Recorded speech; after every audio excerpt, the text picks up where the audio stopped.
Okay, good morning, everyone. I'd like to call this meeting to order at 9 a.m. on a very rainy day here in the township of Muskoka Lakes.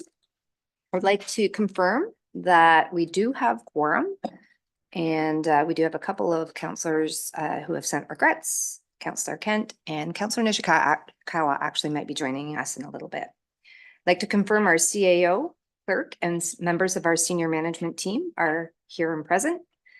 And that continue to advise the public that if you would like to provide public comment, the way to do so is to send it to TML public comments at muskokalakes.ca. I'd like to confirm that we did not receive any for this particular agenda. A reminder that today's meeting is being live streamed and recorded on the Township of Muskoka Lakes website and YouTube channel. By participating in the open public meeting today, you are consenting to your image, voice, and comments being recorded and posted online. I'd like to advise that we did receive a supplementary agenda, item 4B under invited presentations, that Lyle Kwan, the Vice President of Operations for EMG Group, will be joining us during the discussion on the fire station location study. At this point, I'd like to ask committee, are there any disclosures of pecuniary interest? Okay, seeing none, I will now move on to our first item, which is 4A. I'd like to invite Director Donaldson and Nicole White to discuss our audit. Welcome. Morning, committee. Pleased to introduce Nicole White from our audit partner from BDO, who's here to present to committee the draft audited financial statements for 2023. BDO was appointed as our township auditor under section 296 of the Municipal Act and bylaw 2022-036. As committee is aware, the financial statements are prepared in accordance with public sector accounting standards as described under section 294.1 of the Municipal Act. And this presentation offers a different look than what council approved last year. So table 1 in the report does provide a crosswalk detailing the adjustments required to get from the numbers in the consolidated financial statements to the presentation format that you're more familiar with. So with that, I will turn it over to Nicole to make her presentation to committee. Thank you. Thank you. Hi, everyone. So there is a short, here it is. So this is sort of I've presented this every year to council, and it just provides a different way to look at your financial results for the year rather than your typical financial statement with columns of numbers. So if you could slip down to the first page that has a graph on it. So this is sort of just a 5-year kind of visual of some of the key financial markers on your financial statement. So you have the revenue. You can see is the blue line, and it's gradually just kind of increasing. You can see expenses are red, they're doing the same. The accumulated surplus is the big orange line, and so that's large. It includes all your capital assets and infrastructure. And you can see the annual surplus is the smaller blue, and it's kind of fairly consistent year to year. So it sort of just gives you a visual of a few of the key financial markers in your financial statement. And it's just based on the audited financial results. And I just put this on the graph to convert them to this visual. Next slide. So this is sort of breakdown of your revenues year to year. And you can see there's not much change year to year in the components and the breakdown of where the municipality gets all its funding sources. The pockets and the pie charts are fairly consistent year to year between grants and property taxes, investment income, user fees, and other. Not a lot of change there year over year. Next slide. This is just sort of, it says 4 years, but it's actually 5 years, my typing abilities. But these are the categories we report in expenses on your PSAS financial statement. And it's just to give you a 5-year sort of trending visual instead of just the 2 years you see on each year's financial statement. And if you look across, we'll start at the top, general government, you can just see it's increasing every year. And that seems to be the trend in all the categories, which is not really unexpected, but the expenses are just moving up and up and up every year. Next slide. So here's your expenses by object. And this is one of the notes in the financial statement. This just puts it in a pie chart format. So you can see, you know, between salaries, goods and services, contracted services, rents, you know, interest on long-term debt, we don't have much of, and amortization. And you can see again, the pie charts year to year are pretty similar on how the municipality spends its money every year on the objects. And I think that is it, my brief presentation, but I'll entertain any questions. Thank you. Thank you very much. Director Donaldson, did you have any other comments to make? Okay. Committee, do you have any questions? Councillor Roberts.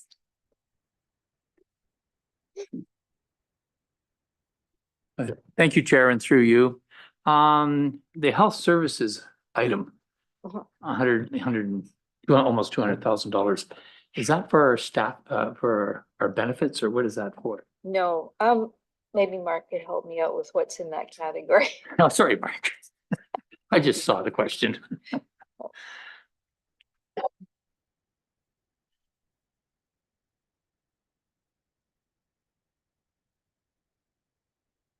Sorry, I was just checking my notes. So health services would include the health hub, and ironically, cemeteries is under health services.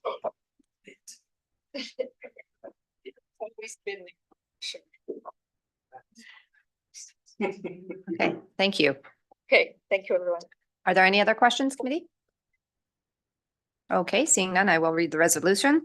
Moved by Councillor McIntyre, seconded by Councillor Bosenworth. Be it resolved that the 2023 audited consolidated financial statements for the Township of Muskoka Lakes be received and forwarded for approval by council.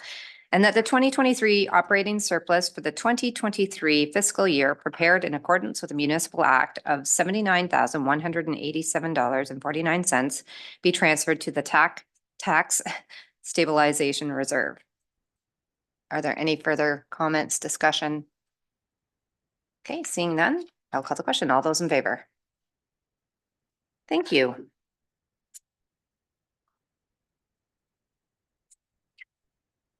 Thank you for joining us today, Nicole. Okay, we are now moving on to our delegations. So our invited presentations is completed. Our delegations. Item A is Anders Carson here.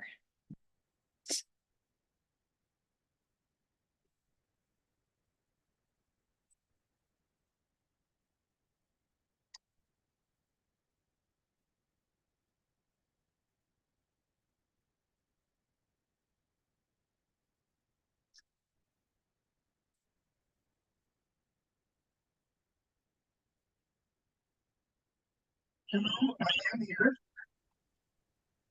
Good morning, council. It is Anders Carson. Can you hear me at all? I can hear you and we're just waiting for your picture. Okay, there you are. Now we can see you. Yeah, Mr. Carson. So welcome. Just for those sitting in the audience, we are still in a hybrid setting, so that allows people to participate online, as you can see. You will have 5 minutes, Mr. Carson, and I will, about 30 seconds before, I'll try to give you a wind up notice if it continues, okay? And after that, what will happen is committee will have an opportunity to ask questions.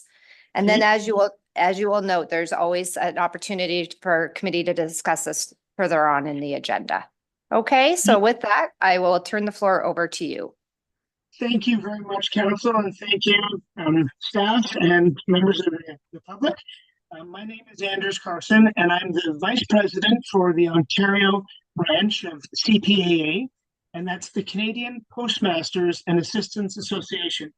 So that's all the little post offices across Ontario, and I try to help keep the little post offices open.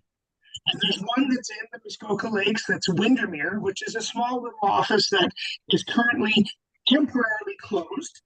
And having been a councillor in my township, I live about an hour north of Kingston, in the township of Rideau Lakes, where we have a lot of cottages and we had boats like you do in your area. And what our council did that was outside the box is when they built the fire hall and the library, is that they added a space for the post office so that it would be there ad infinitum, which is outside the box.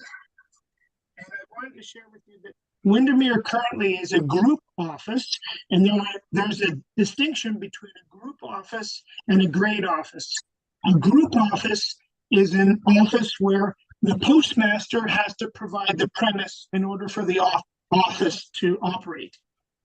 Not like a farm, like something in a pharmacy, which, you know, at the Shoppers Drug Mart, that's more of a dealer. There's three different levels of services that we have in our communities across the land. So you have a grade office, but the lease is paid for by Canada Post, or the rent, or they own the building, or a group office, which is a postmaster provided premise, which Windermere was until the postmaster retired, and now we're finding a challenge finding a home for it in Windermere. And what I wanted to reach out to council to see if there was any possibility, if there was any buildings in the Windermere postal code area that is a township property that we could possibly lease in order to keep that service open to our public so that they don't have to drive further away. I've been told that with the Royal Mail ship came, and there's a long history of service of mail in their area, and also the you know, there are some who say, well, what is the post office for the future? What does it do for us? Well, I heard that there was discussions where, how can we get, like council was saying, well, how can we reach the people? Maybe we can have posted in the post office. Well, if the post office isn't there, they're not going to be able to reach the people. So I just wanted to reach out to you and see if we could help find a solution to try to keep that post office open in Windermere. I'm not coming and screaming and yelling. I'm just, you can tell I was a councillor for 2 terms, and we were successful in keeping our post office open, thinking outside the box. So thank you very much, council. Yeah, thank you very much. And I appreciate that time. Committee, are there any questions for Mr. Carson? Councillor Roberts and then Mayor Kelly.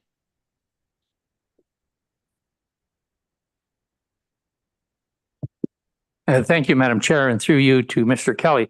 Mr. Kelly, you may be familiar with the history of, we closed a post office in our township about 3 years ago. It was the Milford Bay Post Office, and it was a postmaster provided facility. And it was only open 3 hours a day. And it was difficult. I'm getting to a question, Chair, here. Thank you. Yeah. It was difficult for constituents or residents to pick up their mail. Since then, I'm giving it back a history. We've had the post office has added 20 boxes on the side of the road, which are very well received, that are accessible 24 hours a day. Today, you're asking for the township to possibly have a location that could help. Why have you not? Have you thought that the solution for that you used in Milford Bay would be great for Windermere as well? Thank you. Mr. Carson? You are on mute, sir. That was me. That's okay. That's not everyone is 100% in agreement with those boxes. Those boxes, you don't access the service of sending something from a box. You can receive something from a box, but you can't send anything from a box. And not everyone in our community has access as we age, especially in rural settings. I live in a rural setting, and I know we have a mobility bus in our area that drives them to their doctor's appointments, and sometimes if they have to go further afield to go to appointments in the bigger cities or bigger centers. You have to think it's not just the boxes aren't for everybody, and we have to have access to all. That's one of the things in the act, access to all. And if you're cutting out service, I think this is a big discussion that's going to happen in the future with what the future of where Canada Post is going. And good question, Councillor. But I would say that when you have contact and go in and, you know, it's the face of the community. It's the heartbeat of a community. A box is not. A box is stagnant. Okay, thank you. Mayor Kelly. Thank you. And through you to Mr. Carson. I'm curious to know, now your organization is separate and apart from Canada Post, and I'm curious to know what effort, if any, has your organization or has Canada Post undertaken to try to find a replacement for the retiring postmaster? Thank you. Mr. Anders? Mr. Carson, sorry. I'm sorry about that. That's okay. I know much of fun. My first name's Anders. It's like Andrew with a twist. It's a Swedish name. Yes, I was successful in finding right across the road from the post. Right across the road, there was a building that was suitable, but where it wasn't suitable is when the person found out what the starting pay was. There was a discrepancy between the pay. Remember how I talked at the beginning of the meeting, how there was a grade, a group, and the ones that are in a pharmacy. Well, the ones that are in a group are considerably less than the ones that are in a grade. And our group, you're asking what have we done to we're trying to bridge that gap. And there was 92% of our association is women.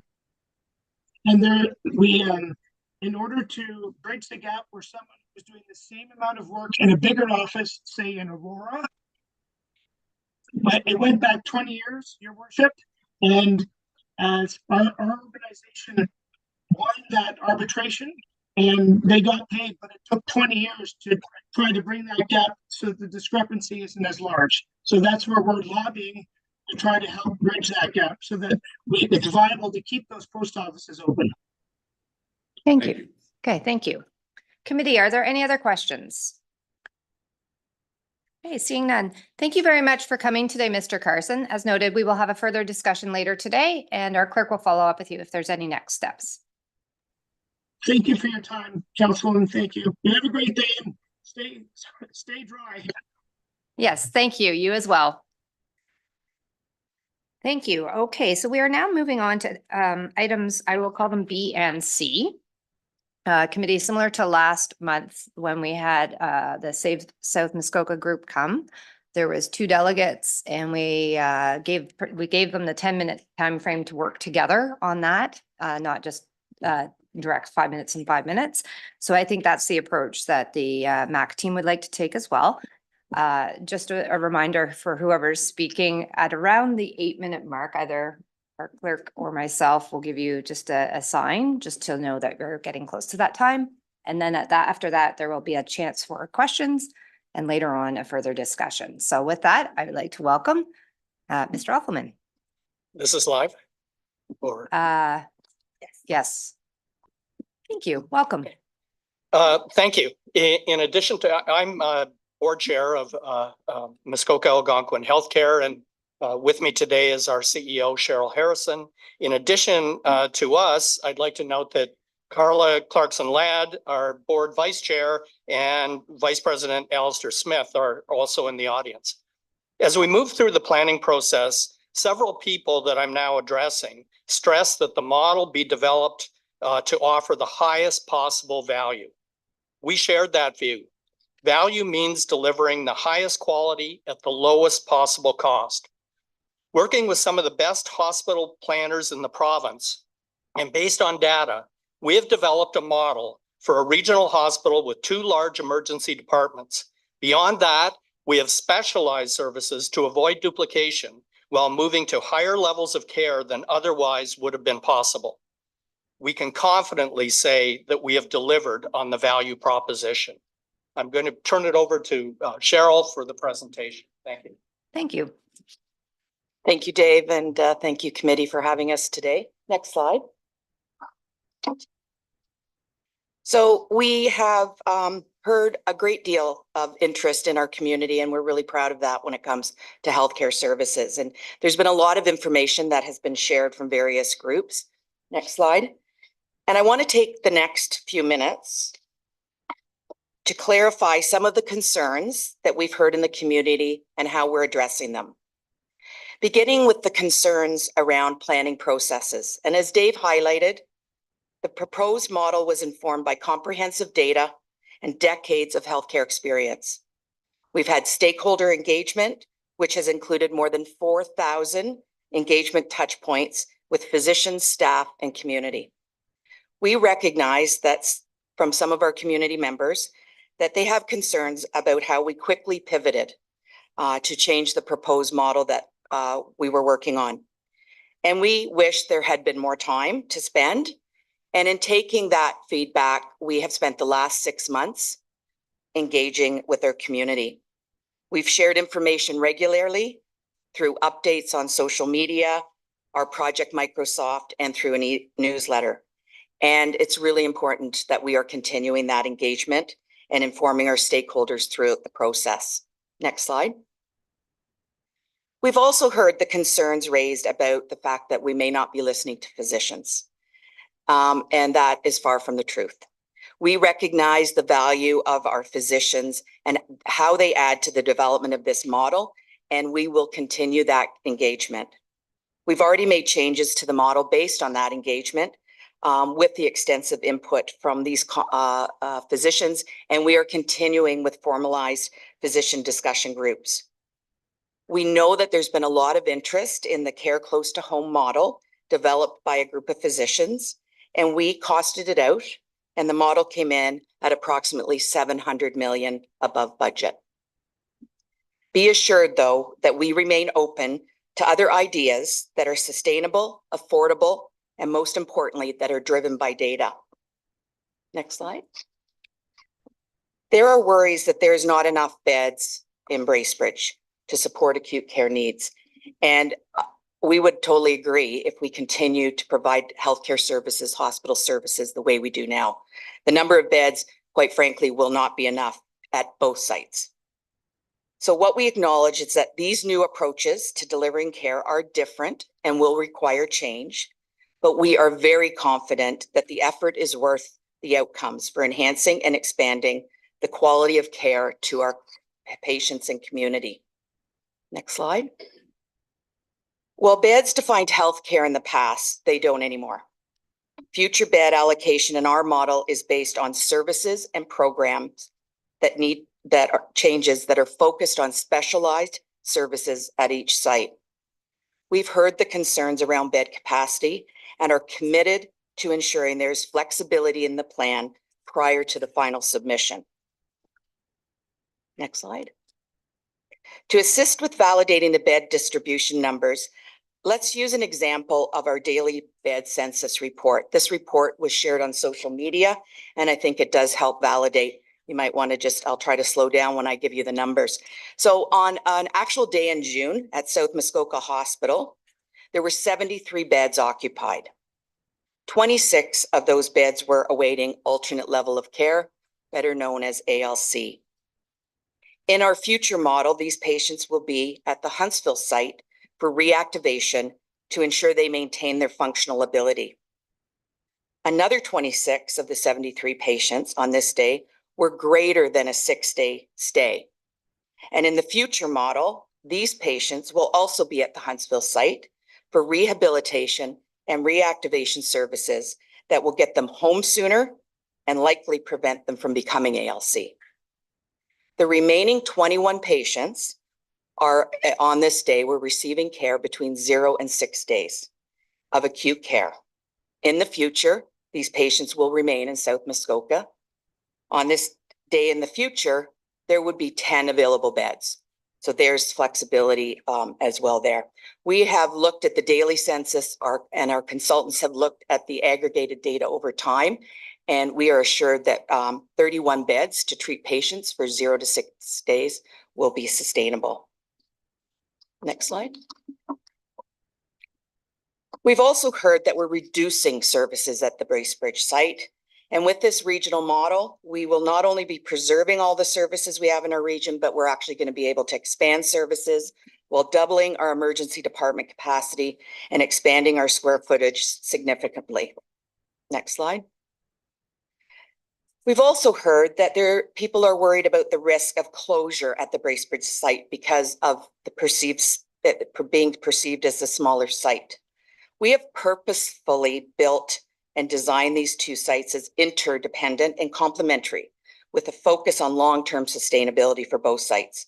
Neither site can absorb the programs or capacity of the other site, meaning the model doesn't work without both sites functioning. In contrast, we would say that two identical sites with duplicated services are at a much higher risk of closure. Next slide.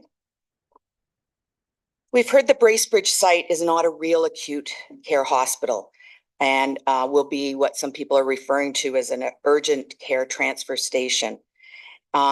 We want to be clear, Bracebridge will be a full service hospital, acute care hospital. The site will have expanded emergency departments, up to 27 bays, 31 acute care beds, a 4-bed ICU, and obstetrical services. It will also be an extremely busy hub for outpatient services such as specialized day surgery, diagnostics, and clinics, with site visits increasing from 60,000 annual a year to more than 140,000 a year. Next slide.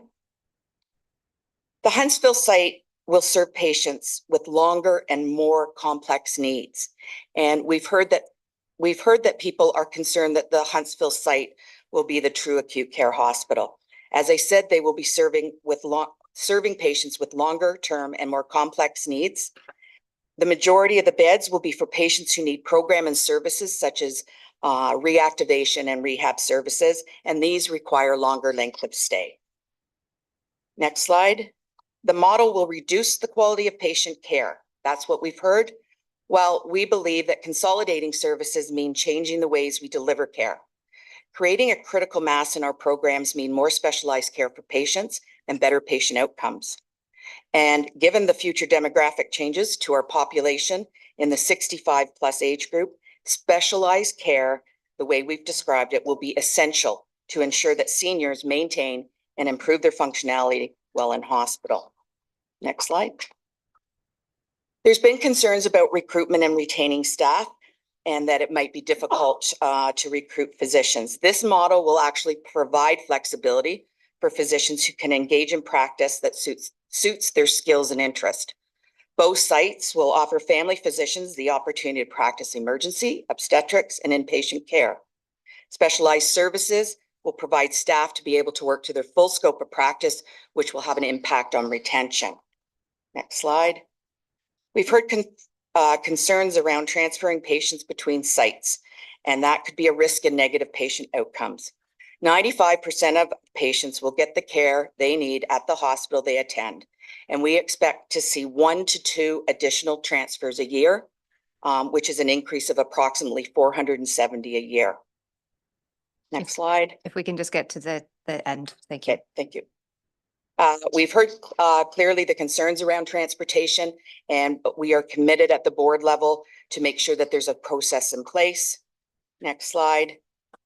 And this slide is talking about the concerns around community services that need to be in place, and we are assured and will continue to work on those community services.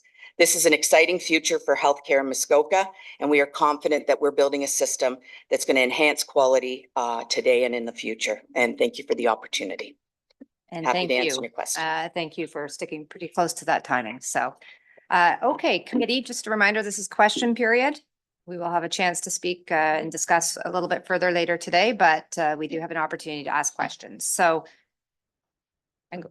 Mayor Kelly and then Councillor Zavitz, and then I'm sure there will be others. Thank you, and through you.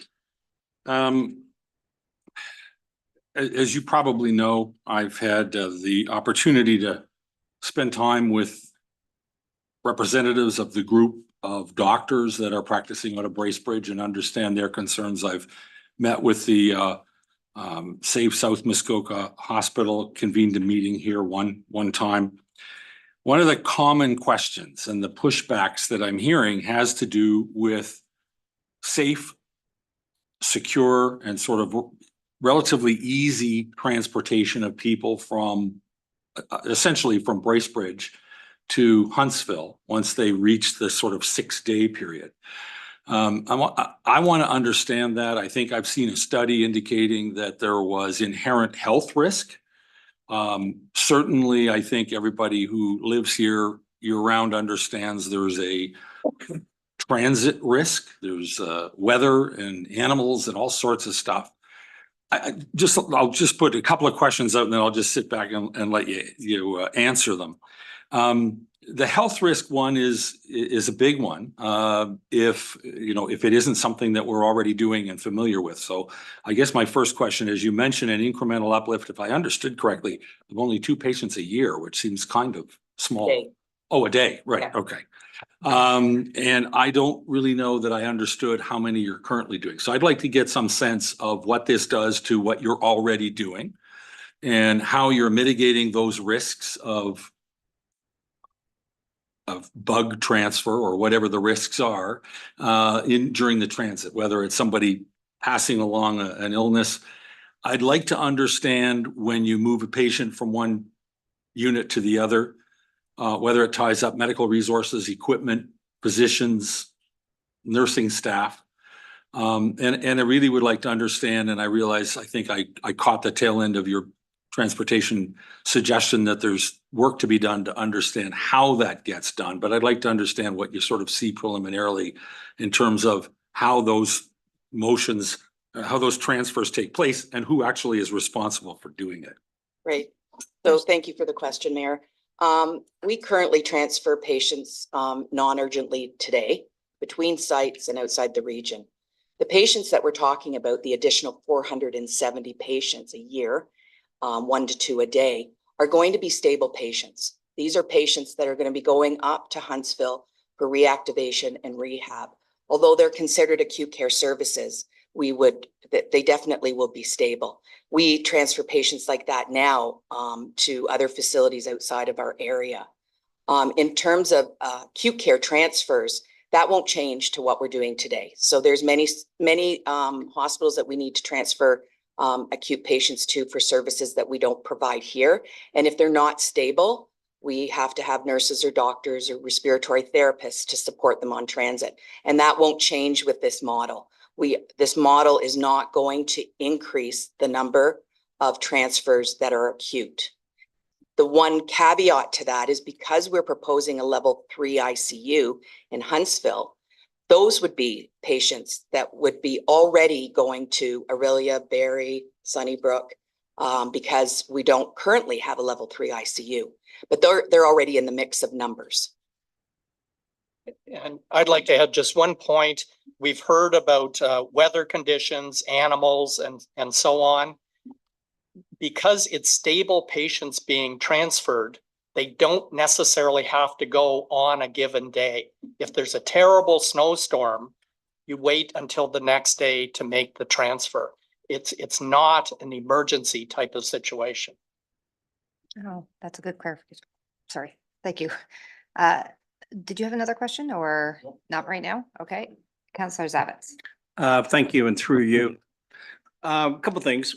I do know that yesterday, 5 of our delegates from our township attended a meeting. I find it very interesting that the mayor still has questions. So I guess that's where I'm going to go with this. So I'm very concerned. I think the whole notion of needing to take the opportunity to express, we're just getting pounded on our emails, anything to do with council. What are you guys doing with the hospital? You got to help us. You've got to withhold your local share. You've just got to rise up. So I guess, and knowing you both the way I do know you both, you're very reasonable people, and I've known you a long time. So this isn't just something that's just arrived. This have been so thought out that perhaps I'm going to ask you the question. I'm wondering why, when you receive a letter from Graydon Smith and it's in the public domain, and you receive a letter from the mayor of Bracebridge, and you receive a letter from the South Muskoka doctors, that you seemed to ignore it. I'm sure you didn't, but you seemed to ignore it. And so I'm asking you here and now, is this a communications problem? Or is this truly an unbalanced solution that is being foisted on, the east, west, north, south parallel of Bracebridge North? And Thank you. Okay, thank you. And I will start, and I'll start with your comment about why are there still questions? This is incredibly complex. I'm not capable of planning a new hospital. We've got some of the best planners in the country working at this. They've been working at it for years. There's an immense amount of data. When we meet in smaller groups and take an hour and a half, we can get understanding. But even then, you're not going to understand everything. It's very complex. So that is why we're still hearing questions. That's an ongoing process. In terms of the letter and phone call from Graydon, I think there's been some misunderstanding in the community. We are just trying to continue the planning. Originally, we wanted to submit to the provincial government around now.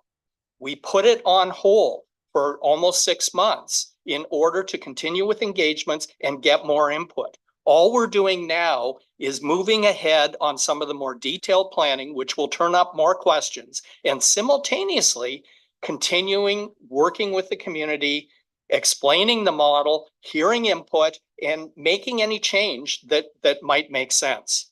So that was the reason we moved forward. Even doing this, it's going to be towards the end of the year before we are able to submit.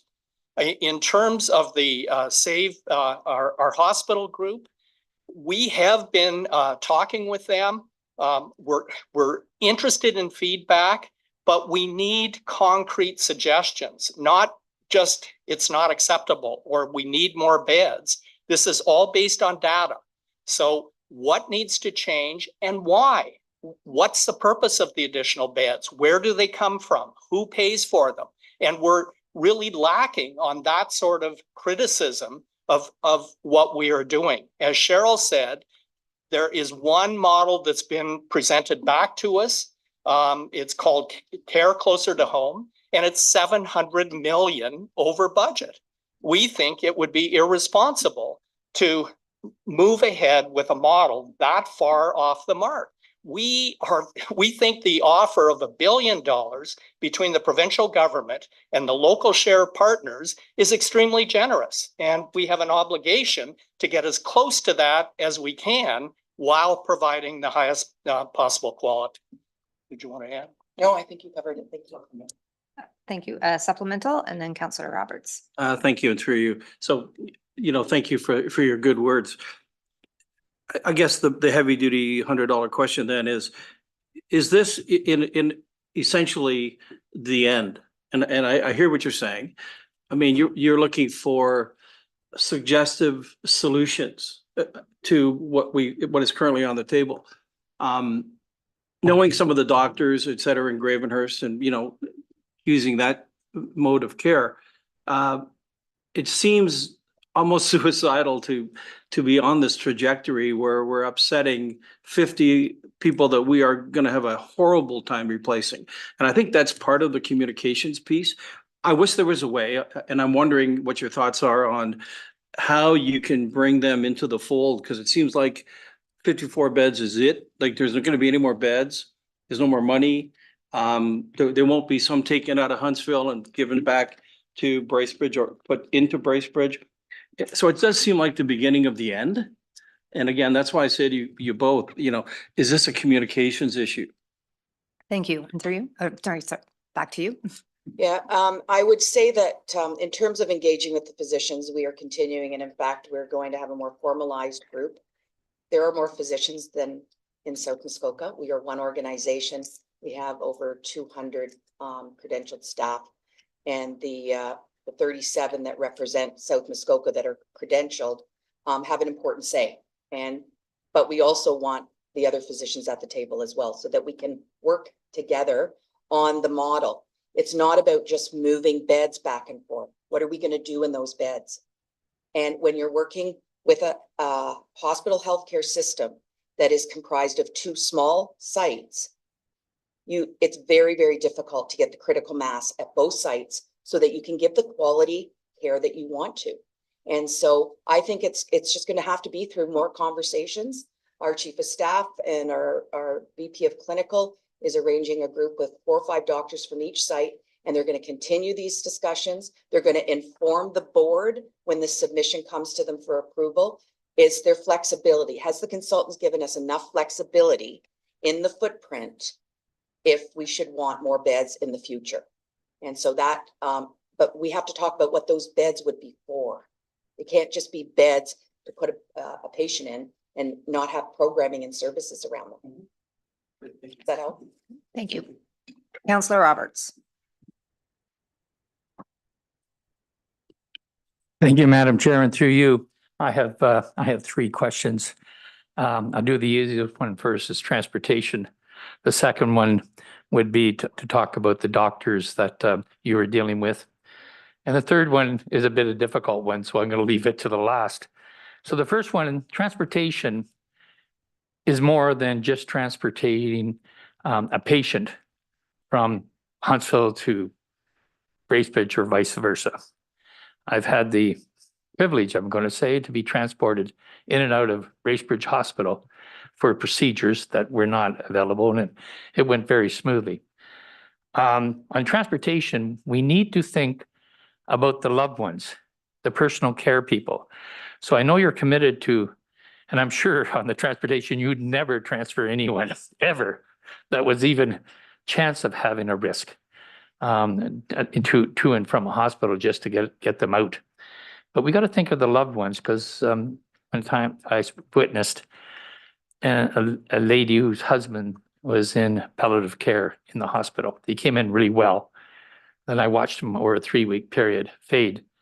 But her biggest problem was getting from Gravenhurst to Bracebridge. And, on a daily basis, so she could see her husband and get home. And it was important to her to do that. So I want you not to lose sight, and I don't think you have, but we've been also talking about transportation of patients where that's that point. Councillor Roberts, is it a point or a question? Or is the question, does this plan account for? Yes. I'm just wanting to be sure that. Yes, does this account, it's just, yes. So, Absolutely, it does. And we've heard through many of our engagement sessions, some pretty heartfelt concerns from caregivers. And as a registered nurse myself, the caregiver support that is a big part of the healing process. So we will be looking at innovative ways to be able to ensure that those that can't drive or get to their loved ones should they need to at either site, remembering that we may have people that are going to be coming down from Huntsville or Sundridge to have their specialized surgeries, and what their loved ones are going to maybe have a challenge bringing them down or whatever. So it absolutely is on the docket. okay, the second one is a little more difficult.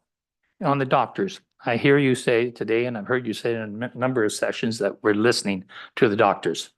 And we have 200 and some, and there seems to be a pocket of 40 that are not supportive. So can you share, or are you able to share, the areas where you have not come up with a compromise? So what are the things that those doctors are asking? You may not be able to share it here and now, but I think it would help the community if you could do something like that. Yeah, and I've been, very involved with working with the doctors individually, as well as collectively. And I would say that if they were here today, their number one concern is about the number of beds and trying to understand how the beds are going to be able to function in the future.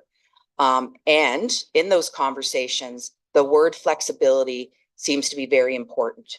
So they're looking to see, what if this, and this doesn't happen, and 31 beds for acute care length of stay less than 6 days isn't enough. And so that's what we've asked our consultants to come back with. And quite frankly, I think the whole team, we don't have a crystal ball, and we have a lot of assumptions that we're going to be working on over the next 10 years to make sure that that's enough beds. But we also want to make sure we've got the flexibility if we need to change. And quite frankly, maybe it's not beds we need 10 years from now. Something could change in our world that could require maybe more operating rooms or outpatient clinic space. So we want to see from the consultants how flexible this footprint can be. But I would say that is the number one concern that we talk about on a regular basis. And if I could just add, and going beyond doctors, looking at all of those who have issues with the model, it isn't a single response that here's what we think we need. it's actually quite diverse. So there's some physicians where I think 2 or 3 beds might be the issue that they're down to. There are others who are saying it has to be absolutely equal, which is more like 70 or 75 beds in Bracebridge. So, you know, doctors are individuals just as the members of the public are, and there isn't one common, here's what we need. It's quite diverse.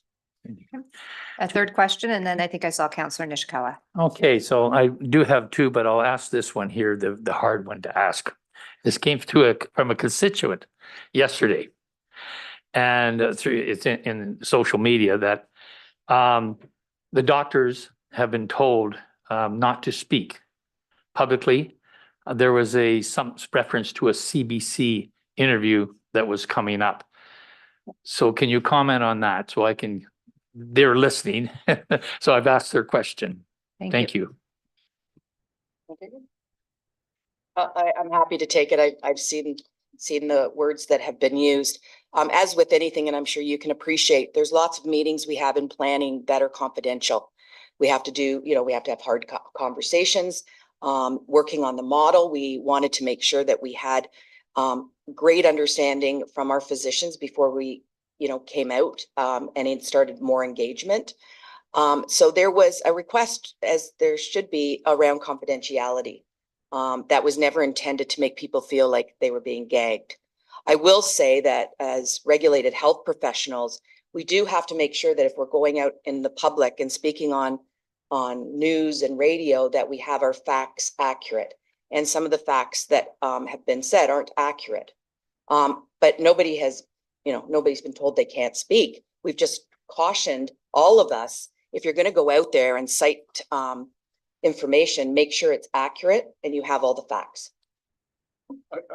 I'll just add, you referenced the CBC interview, and I heard there were gag orders. I wish someone had told me, because I spent an hour and a half listening, waiting for the interview, and then found it was delayed and was coming on the next day. Okay, thank you. Councillor Nishikawa? Thank you. My little preamble is, I feel very detached, I'm just going to say. And yet, because I won't be able to attend Huntsville, it's much faster for me to get to Barrie, quite frankly.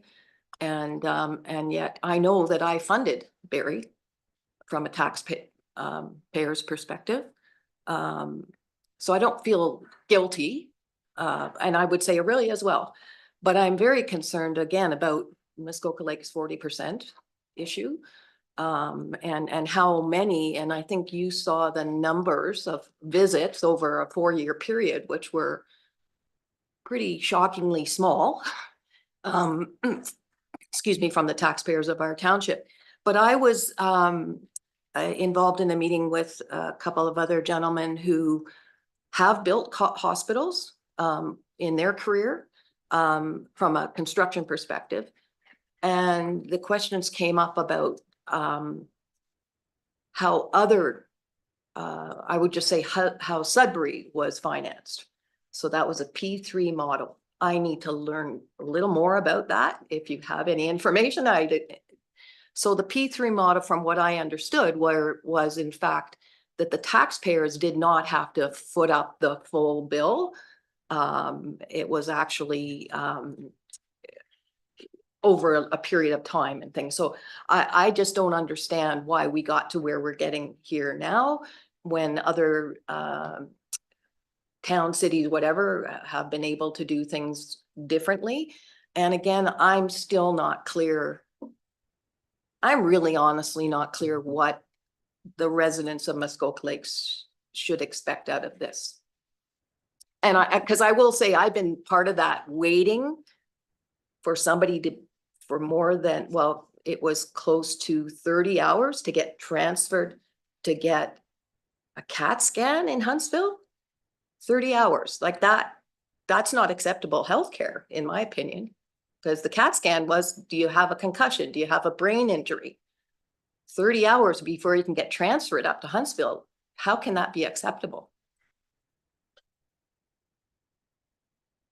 let me So, start with the funding. Yeah. Ours is going to be a P3. So we're using the same model as almost, Councillor Nishikawa, please let them respond. as far as I understand, every hospital development in the province requires a provincial contribution and a local share contribution. Many government people have pursued trying to make the case that we're a little different here for a variety of reasons, and we should have a lower local share. And that's been unsuccessful, probably for good reason. Every other hospital or every other community is asked to do the same thing. So the approach to funding here is no different than anywhere else. Okay, so the approach, and then I think there was another question about the transport and time. Yeah, I, happy to talk to you, I guess, offline. We have CT availability at both sites, so. Okay. And Okay. it hasn't been, like it's been down in very spring, but sorry, I'm. No, No, no. I realize my rules.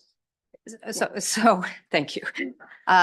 Questions, Councillor Zabit. Thank you, through you. So just one final one, I'll help you guys out. I'm gonna ask you the question.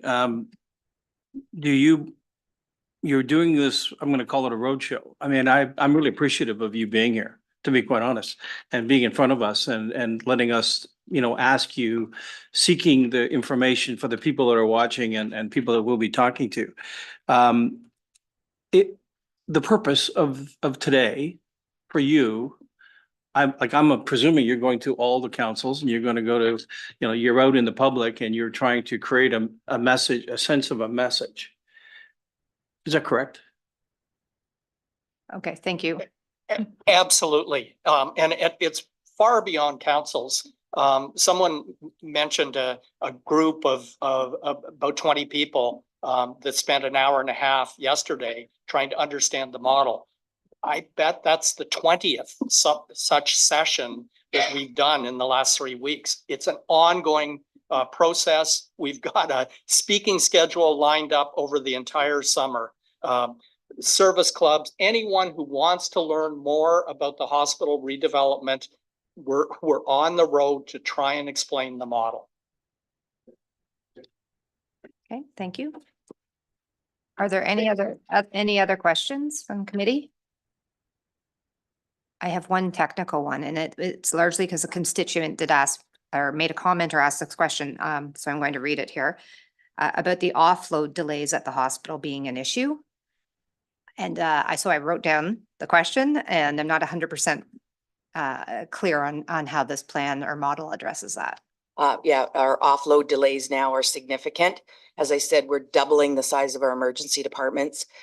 So we are very confident that by having people come in and have a space to offload onto, currently now our volumes are at about 22,000 a year at both sites and emerge, going up to roughly 24,000 when we open. So we are very hopeful that offload delays will be a thing of the past for us. Okay, just for my clarity on the definition of offload delay, what does that mean? That means that currently now, when EMS comes in with the patient, there isn't a stretcher to offload them onto because we're full. So EMS has to wait in the hallway with the patient because it's their patient's accountability.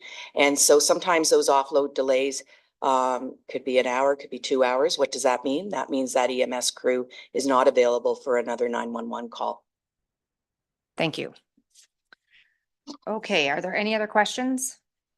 I see none. Thank you very much for attending today. Thank you. And we will probably have a further conversation a little bit later today. So thank you very much.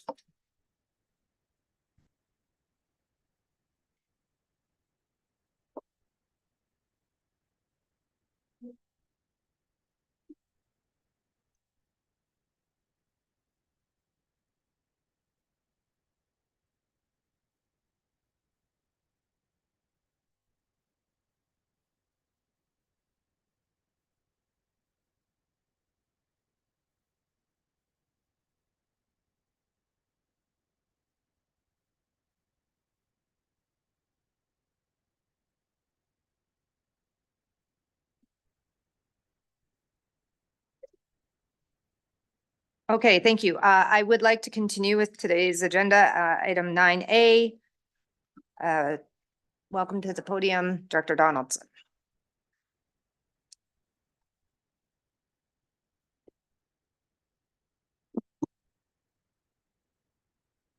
Great. So thank you, committee. So staff have drafted a report for committee's consideration to set a guideline of 10.9% for the net levy increase for the 2025 budget. The guideline submitted by staff for consideration is aligned with the 4 key pillars outlined in the township's budget policy as noted in the report. Building off of the 2025 operating forecast, which was included in last year's budget, the proposed levy increase continues the direction set by council last year to further increase transfers to reserves by adding an additional $1 million in 2025 to a total of $6 million funded from the tax levy to support infrastructure rehabilitation and renewal. Chart 1 in the report shows the breakdown of the annual levy back to 2015, with the top section of the stacked bar reflecting net contributions to reserves and the bottom section representing net funding for operations.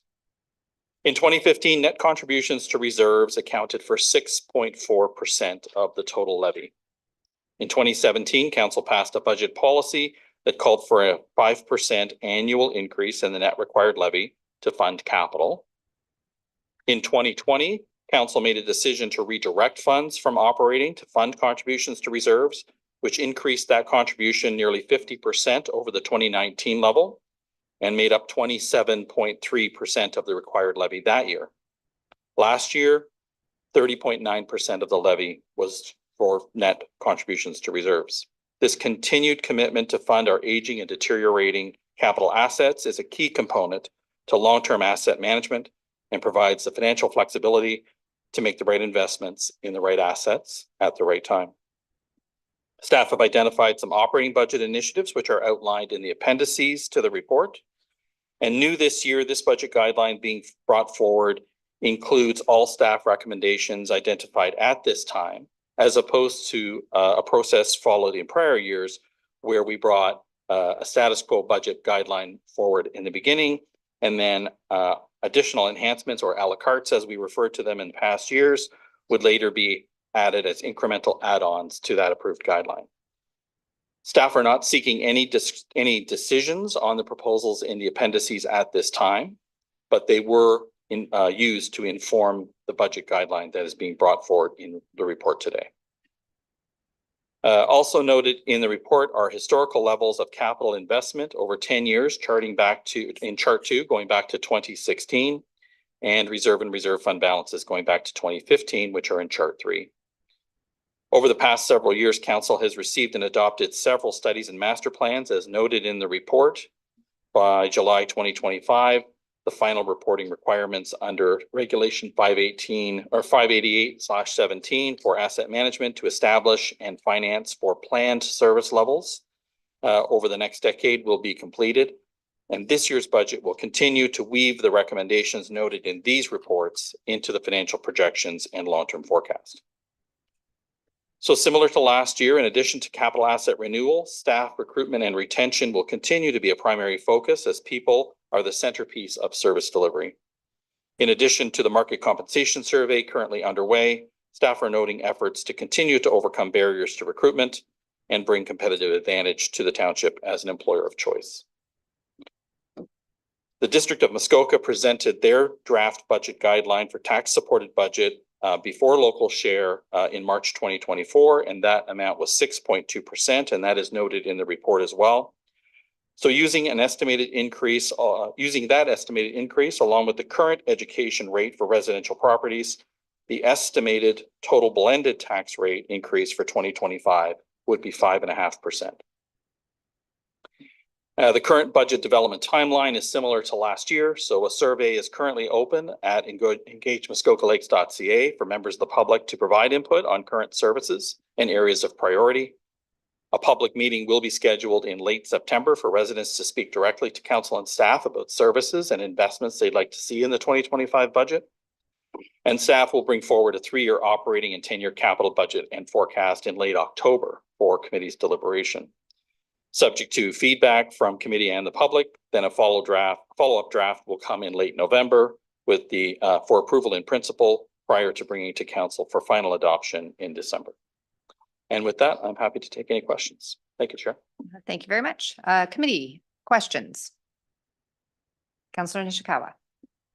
Thank you. I'm curious, I'm kind of concerned about impact and if you could update me as to when and how that's all going to ruin my life, just saying. Through you, Chair. We have received no information from MPAC or from the Ministry of Finance on what their plans are with respect to assessment. Thank you. Councillor Roberts. Thank you, Chair, and I have through you, and I have two questions. And one, so no, one's a comment, so I'm going to leave that one. I went to ask it.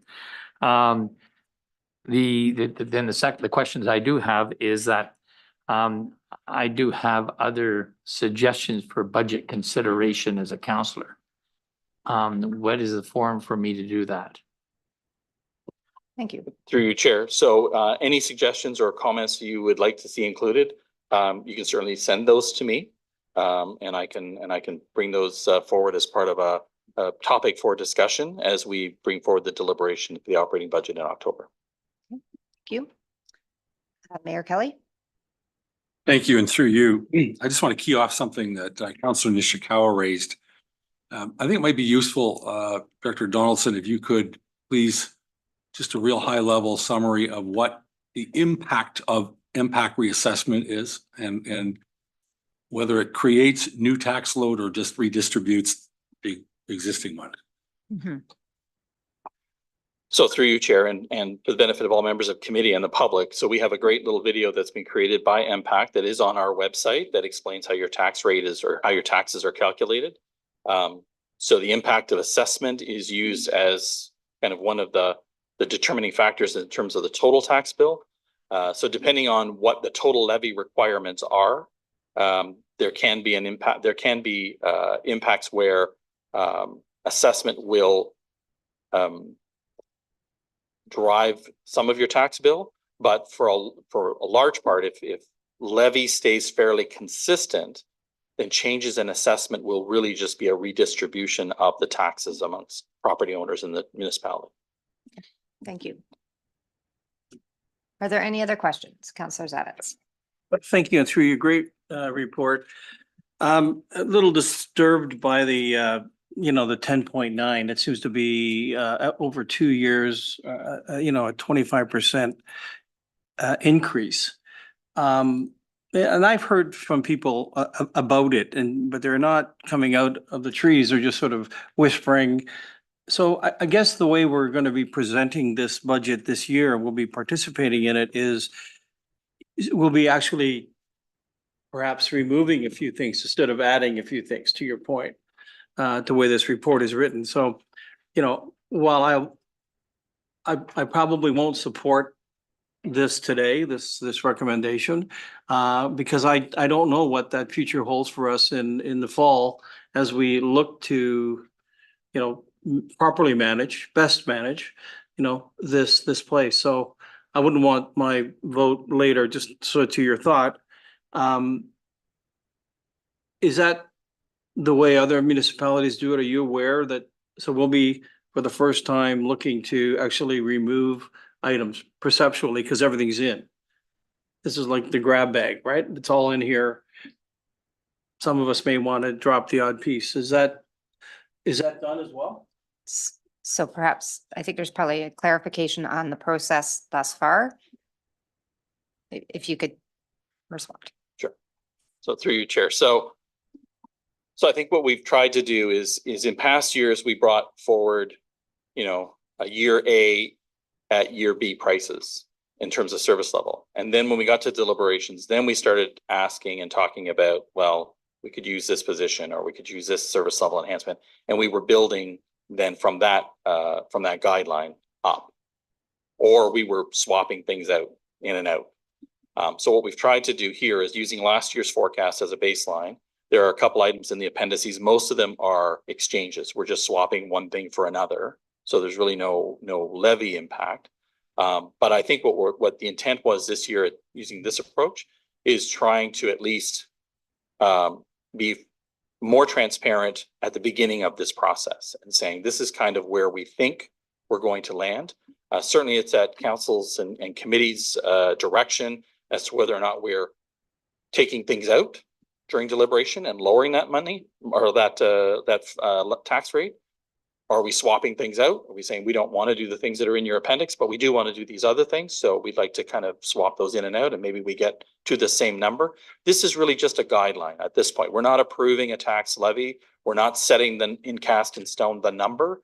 So whatever we bring forward in October may already be different from this number, and where we certainly land can vary from that. So I think we're at the very early stages. What staff are seeking at this point is really just some guardrails, just trying to figure out, where is committees' opinions on this, and where would they like to see staff's first draft kind of come in at. Okay, thank you. Councillor Roberts and then Councillor Bosemarth. I do have a question as a result of something. Sorry, I do have a question as a result of some things I've heard. I don't know whether we can pull up chart 1, the 10-year tax levy. And I can interpret it, but I'd rather have you explain it, that make sure my interpretation is correct. We can pull it up on the screen. I think it was chart 1, the 10-year tax levy. Okay.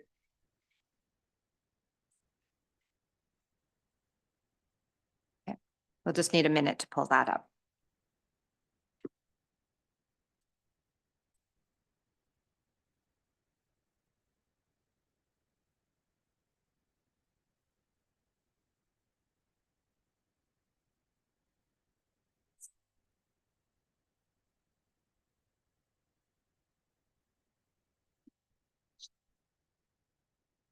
Thank you.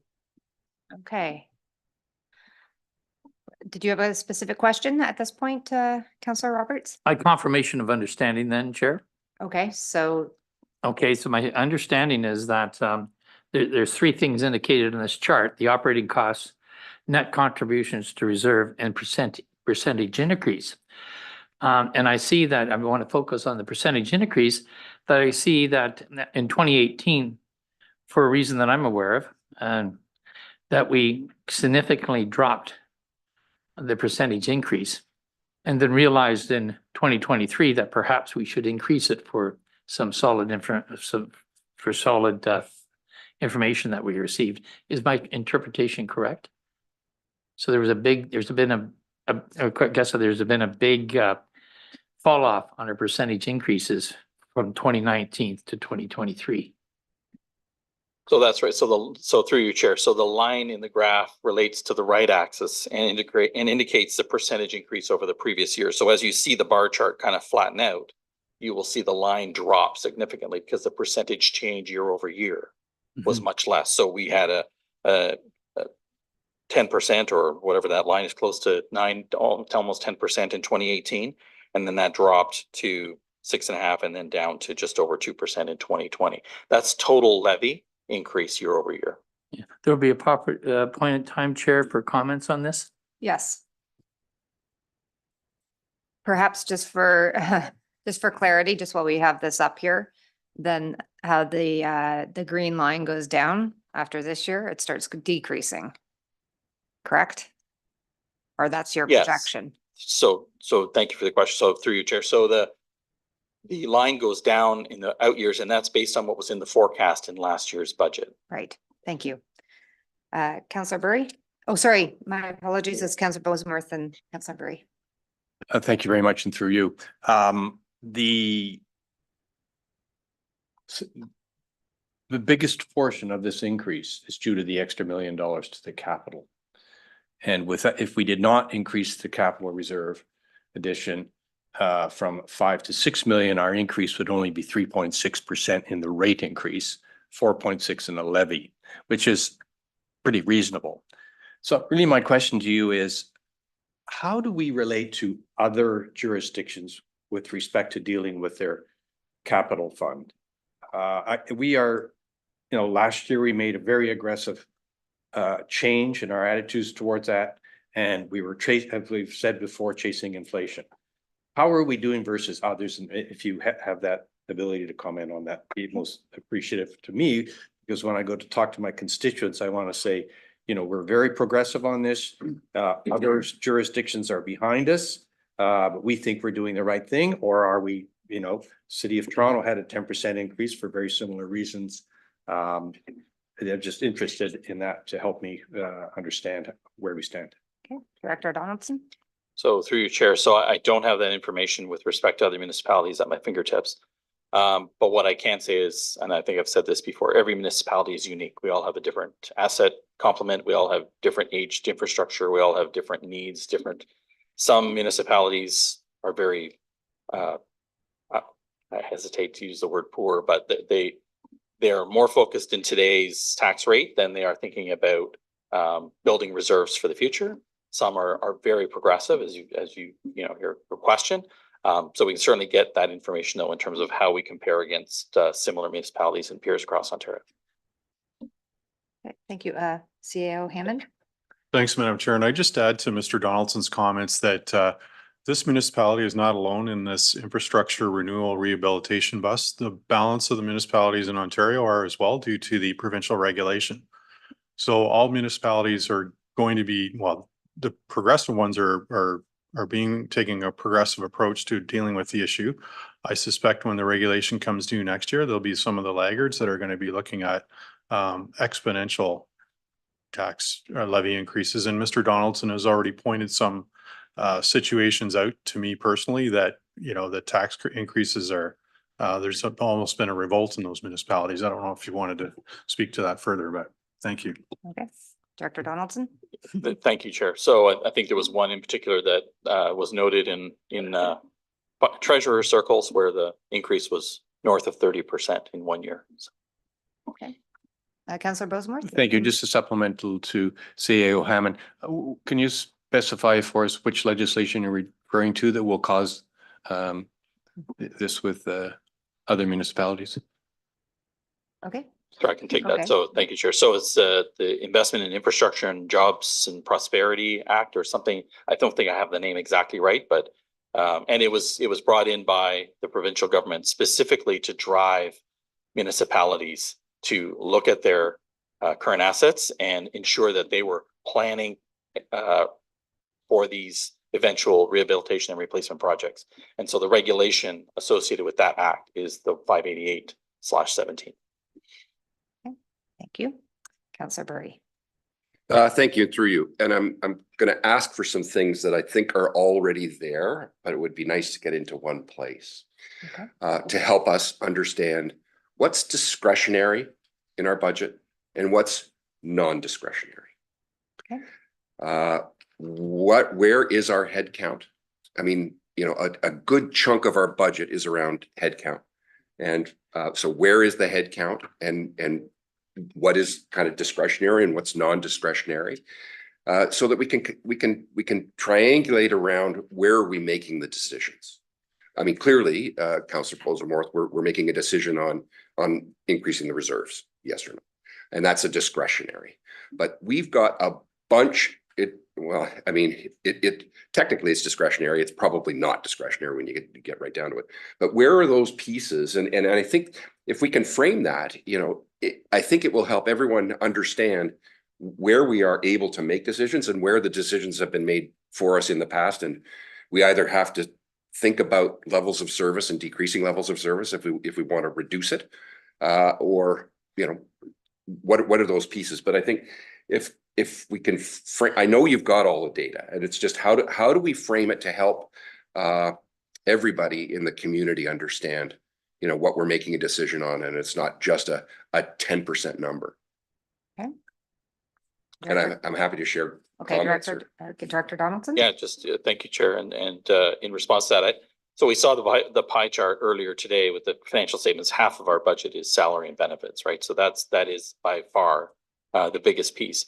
We've gone to, you know, with the leadership and the support of the CAO, we've gone to great strides in the last 3 years or so to really bring our operating budget in line with what our actual expenses are. And I would categorize the vast majority of our operating budget as a keep the lights on budget. Like we're not There's not a lot of flexibility in there. There's some, but I would say, you know, a lot of our contract services stuff is about grading roads and patching holes and snow removal and all those things that are the bread and butter of the services that we provide to the municipality, keeping our structures, our buildings safe, you know, keeping our trails and our parks in you know, clean and a sensible state. We had a conversation 1 or 2 years ago, but whether or not we should or shouldn't remove goose patrol from the beaches, because, you know, whether or not that was discretionary. And we quickly learned that's not a discretionary expense. That's a mandatory. So I think that we can certainly bring that framework in the presentation in October that kind of categorizes, and we brought Councillor Bosenworth had asked last year, and we can certainly do it again around headcount, around where we are organizationally, where are our positions, how are they structured. But certainly I think that we've spent a lot of time trying to get our operating house in order, and I think we're largely there. And that's why I think some of the great discussion we had last year and we'll continue to have this year is around what are we doing about capital? What are we doing about the future? Okay, thank you. I think CAO Hammond would like to comment. Well, thanks, Madam Chair. So I think Mr. Donaldson ended and off on the piece that's really the focus here is the capital piece. You can see by the contributions of reserves having to rise, we've got to fix or repair or replace a lot of costly items. And that's why we're going to be going through the capital service level review later this year, because I think that, you know, once council gets their head around that, then we'll have some leveling out with the budget process going forward. Thank you. Thank you. Councillor Burry, and then I think Councillor. Just as a supplemental, I mean, I do think you guys have done a fantastic job in figuring out the operational budget, and the fact that, you know, our auditor can come in and our surplus is a rounding error in comparison to the budget. Speaks testament to how well the township is run. And I just want to get that on record. That wasn't a question, but I gave it to you. Sneak one in every meeting. Jeez. Councillor Zavitz? Thank you. And through you to Mr. Donaldson, are you as concerned as I am about all the master plans that we're going to need to fuel? I mean, we're coming to this sort of apex where it's about time, or it's soon to be time. And thus my earlier comments about the 10-9 out of the gate. Can you speak to that? Thank you. Through you, Chair. So I will say that there are a lot of, I've taken as part of preparing for this year's budget, I've taken all of our master plans and studies that we've done, and I have printed all the recommendation pages, and I have them on my desk. And as I go through them, in terms of thinking about the things that have been presented to committee, I think that once we pull all those together in combination with the level of service study, we think about the strategic direction we want to go, because I think the strategic plan is a really critical piece to where the direction of the budget needs to be. I think that there's going to have to be some conversations, if not so much about the what, if the what's been determined and we need to kind of figure that out, but then it's going to be the when, because it will not be a question of just being able to wave a magic finance wand and have it all created. So then it'll be a question of then what's the priority? We want to do these things. Then the question will be, when can we do them? How soon and how affordable are they? Okay. One more. Thank you. Supplemental through you. So I guess at the end of the day, you know, the debt line on our budgeting is, you know, we're almost there. We're almost completely out of debt, right? 2027, I think it is. Have you contemplated that piece in terms of debt financing within the budget, or at least psychologically you're ready for us when we start to bring up some of that discussion, again, in relation to these master plans? Or do we need a consultant for that? Yeah, thank you.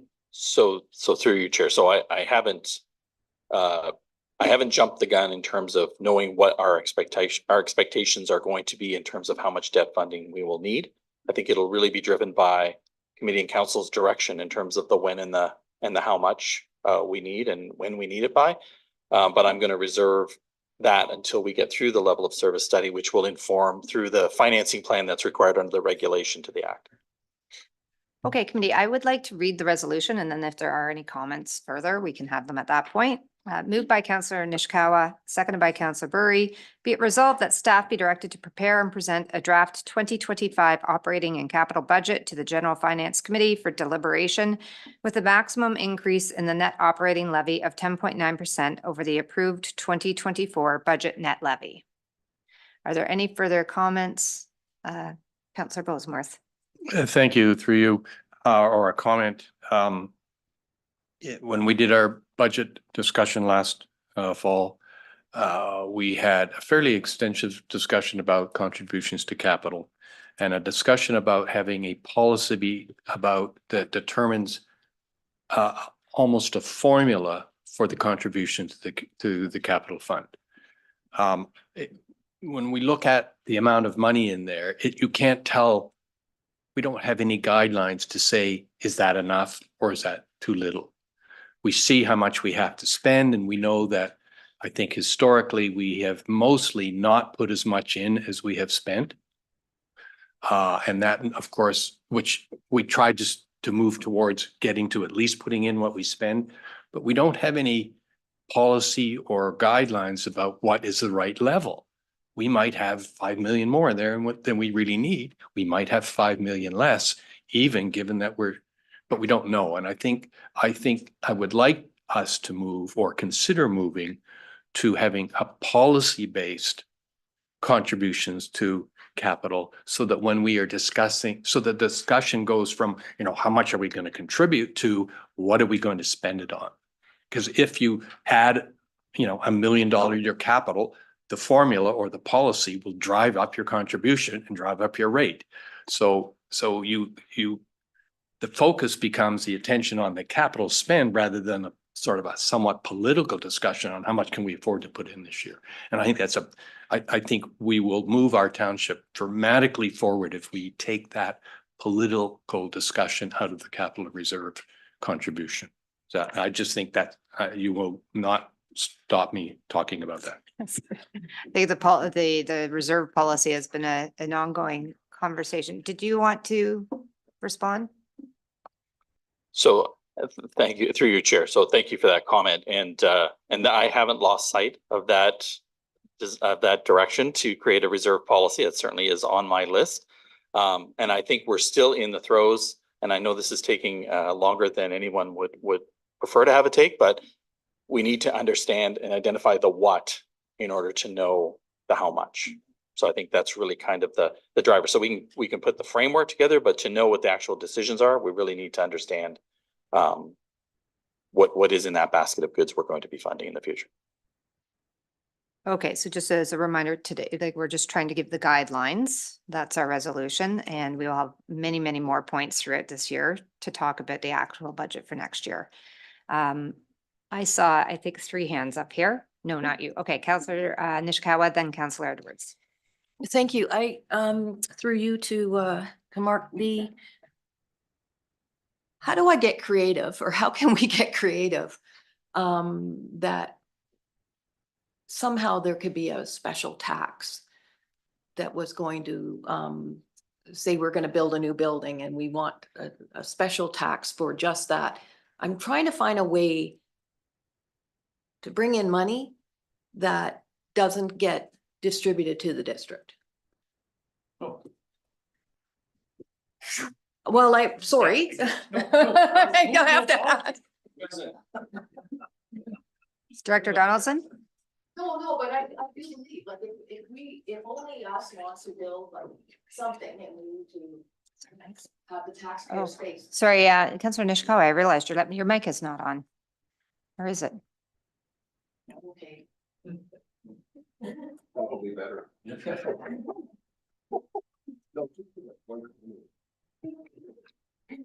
Well, it wasn't just that one comment though, because we need money here in this municipality, not to be dispersed, only to end up with not even that, right? Because our school taxes will take a big chunk. So that's why I'm just trying to find a way. Is there a way? There must be a way that the province has set up that municipalities can tax for a specific project that isn't being distribute it to all of Muskoka and then all of the school boards. So I just want to make sure that the guidelines for this particular, this is just our township related. So anything we're talking within this guideline would be within our purview, correct? Like this doesn't talk to any other level of government or. Yeah, so I would need to give that suggestion some thought, but any money we're collecting through this budget is for our use. So if we wanted to collect a tax for something that's just for our municipality, then this would be the vehicle to do that. How we structured it, whether we wanted to include it in the general levy, whether we wanted to create a separate line on the tax bill that shows the resident, you know, this amount of your taxes for A versus the general, which is for B, I would probably discourage that because then we could end up with a tax bill that might be itemized too greatly. But it's unlike the share of money that comes from from township residents that goes to the district is from their budget. So it wouldn't be something that we could bifurcate through their process. It would be something through our own. So. Okay, Sorry, CAO if Hammond. I may, Yes, sorry, CAO Hammond also had his hand up. Madam Chair, I think if I understand where Councillor Nishikawa was going, so alternate revenue sources beyond the tax levy, things we're contemplating and working on in the background is an updated land disposition policy. The municipality is sitting on a variety of land holdings. The Parks and Trail technical manual that Mr. Moore is working on will provide a series or a screening tool for us to look at those lands through that lens, as well as an affordable housing lens. That is another initiative. And anything that doesn't meet those criteria could potentially be sold off and revenues come in like we do through the sale of road allowances or other properties, et cetera. Another approach, of course, is partners P3 arrangements whereby we're receiving donations from other entities for future facilities and things like that. Thank you. Now, sorry, Councillor Nishikawa, did you have a supplemental? No? Okay. Councillor Edwards. Thank you very much. You know, we're looking at, I'm looking at page 64 where it's 9.8 on the budget. What I like to see is it's $14.64 per 100,000. So it's $146.40 for $1 million. And that's less than 50 cents a day. When you're looking at it, again, I think with Saskatchewan have stopped putting percentages on because and if I remember right, last year, I think Gravenhurst was 2.99, yet it was $16 and ours was $18. Percentages don't show show me the dollar that's going to cost me out of my pocket. And I think that's what you've done. Thank you very much for that. It makes it so much easier to sell than saying, oh, it's a 10% tax rate. Your taxes are going up at $14.60. If you look at your when you go to a restaurant, and that used to give 10%, then it went to 15% for tips. Now it's 18, 20, 25, and everybody just punches it in. So it's just a case that if we knew exactly what the dollar value for our taxes are, that would help us a lot. Thank you very much, and thanks for doing that. Okay, thank you. Committee, are there any other comments? Okay, I have read the question. I'll call the question. All those in favor? Thank you. That passes. Thank you very much, Director Donaldson. And with that, I will call a 15-minute break. We will be back here at 10:45.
Committee, are we back? Elizabeth, we're good?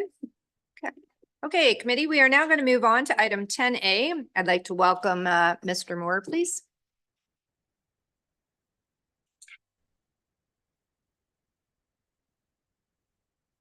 Thank you, Chair, and good morning, committee. This first report is just for information only. Staff wanted to touch base with committee and provide an update on the development of our Parks and Trails Standards Manual. We were able to kick off the project in April with our consultant. To date, we've had numerous staff meetings with them from the various departments that may have comments and feedback, etc. We were able to have the consultant come up and visit the area, show them around to all the parks and trails so they could get an understanding of the landscape, which was very well received. To date, we're about, I would say about 50% of the way there. It's coming along very, very nicely. It will be a big document at the end of it. And with that, I think we just wanted to make sure there's an understanding moving forward, the intention, because the document itself is so technical and detailed in nature. The plan, the timeline for the document was to be completed in September. That's still our goal and our vision, and we expect to hit that target. At that time, when we bring forward the complete document, our intention is similar to the Transportation Master Plan, to give committee kind of a month to review it. We can take that time to answer any questions, etc., which we can bring back to committee for a further discussion, have the consultant attend if there's any follow-up questions that they can assist with. And ultimately, at the end of the day, hopefully have a document in place to help guide us through the 2025 budget as well, with some of the decisions that need to occur there. So with that, just an update on the project, Chair, and happy to answer any questions. Okay, committee, are there any questions? There's no resolution, so questions, comments. Councillor Roberts. Thank you, Madam Chair, and through you. So I'm encouraged that this will be read, the report will be ready for both the budget and the service level review then. Yes, that is the intention. The timeline for completion was early fall, so September, October, and we anticipate to still hit that. Thank you. Are there any other questions or comments? Okay. Oh, Councillor Savitz. Thank you, and through you to Corey. And I guess it's around the whole playground standards piece. And so I will get to the question. Tremendous response to Jasper Park and by the people. And certainly a couple of times I've come back to you with questions about benches and things like that, and you were always spot on with your answers. So I really do appreciate that. Do you get comments in your department from people using the parks? Do you get general comments? Can you speak to that? Yes, through you, Chair, we do. I think similarly to you as councillors, we get a lot of those same emails, comments. We're able to view them on our social channels, etc. I think Jasper Park was very well received. I think a lot of the comments have been positive. And being kind of our first larger playground type project, I think there's still even opportunities to improve it a little bit more as well, which I think this manual will certainly speak to. It'll speak to those community engagement opportunities, how to properly go through a project of that magnitude. So, but yeah, so far I would agree with you. Jasper Park's been very well received. Yeah. Thank you. Any other questions or comments? No? Okay, thank you very much, Mr. Moore. We'll go on to item 10B. Yes, 10B, committee will recall we had a delegation in May from a few gentlemen regarding a potential proposal / request to add some additional trails to our Weir Lake Trail over in the Bent River area. And an overview of their proposed trail system can be found in the appendix if you're not familiar with it or don't seem to recall. With that, committee directed staff to take the information away and report back with some findings and a path forward. Ideally, we would have the Parks and Trails Standards Manual available at us to assist with such request or proposal from the public. In saying that, I think we can definitely identify certain areas or criteria where we would consider these types of proposals. With that being kind of the location of the proposal, do we have nearby trails or parks, etc.? Is the area under service currently? Do we own the land? Potential capital operating expense or costs, staffing resources, etc. So with that, staff took a review of those various areas. It would be staff's recommendation to respectively decline the proposal at this time. The main parts being that 141 corridor is currently well serviced for trails. We have 3 hiking trails of our total 7 in that area. A map of our total trail system can be found in Appendix 2. The trail itself is not located on municipal property, which doesn't mean it's not possible, but it certainly makes it more challenging. The trail itself hasn't been walked by the delegates or staff to date. So it's hard to get an understanding of the true costs. We can give an estimation on, per kilometer generally what it costs for a trail, but until you get to know the topography, what we're working with, etc., those could change drastically. I think the area, and then the last point being understanding our current township infrastructure landscape. We've touched on it a bit this morning already. We have a lot of big decisions coming through the capital service level review. So I think we have to be very strategic in where we're going to prioritize our investments, our resources, etc. So with that, we're available for any questions. Thank you very much. There is a resolution, so I will ask for questions at this point, and then I will read the resolution. Are there any questions? Okay, seeing none, I will read the resolution and then Councillor Roberts. Moved by Councillor Burry, seconded by Councillor Zavitz. Be it resolved that committee not proceed with the proposal with respect to expanding trails off the Weir Lake Trail as outlined in staff report PW-2024-036. Questions or comments? Councillor Roberts, then Councillor Bosemarth. Thank you, Madam Chair, and through you. There's the alternative number 2 that's listed in your report that suggests the committee could hold in abeyance until the capital level survey study is done. And I would add to that the master plan or that you just talked about, because it made reference in your reasons why to items that we have in the Parks and Recreation master plan that we want to go to Crown lands, that we want to involve the public, we want to do this and that. So I think we should hold off, and I suggest to committee that we select alternative number 2 and keep it in our back pocket.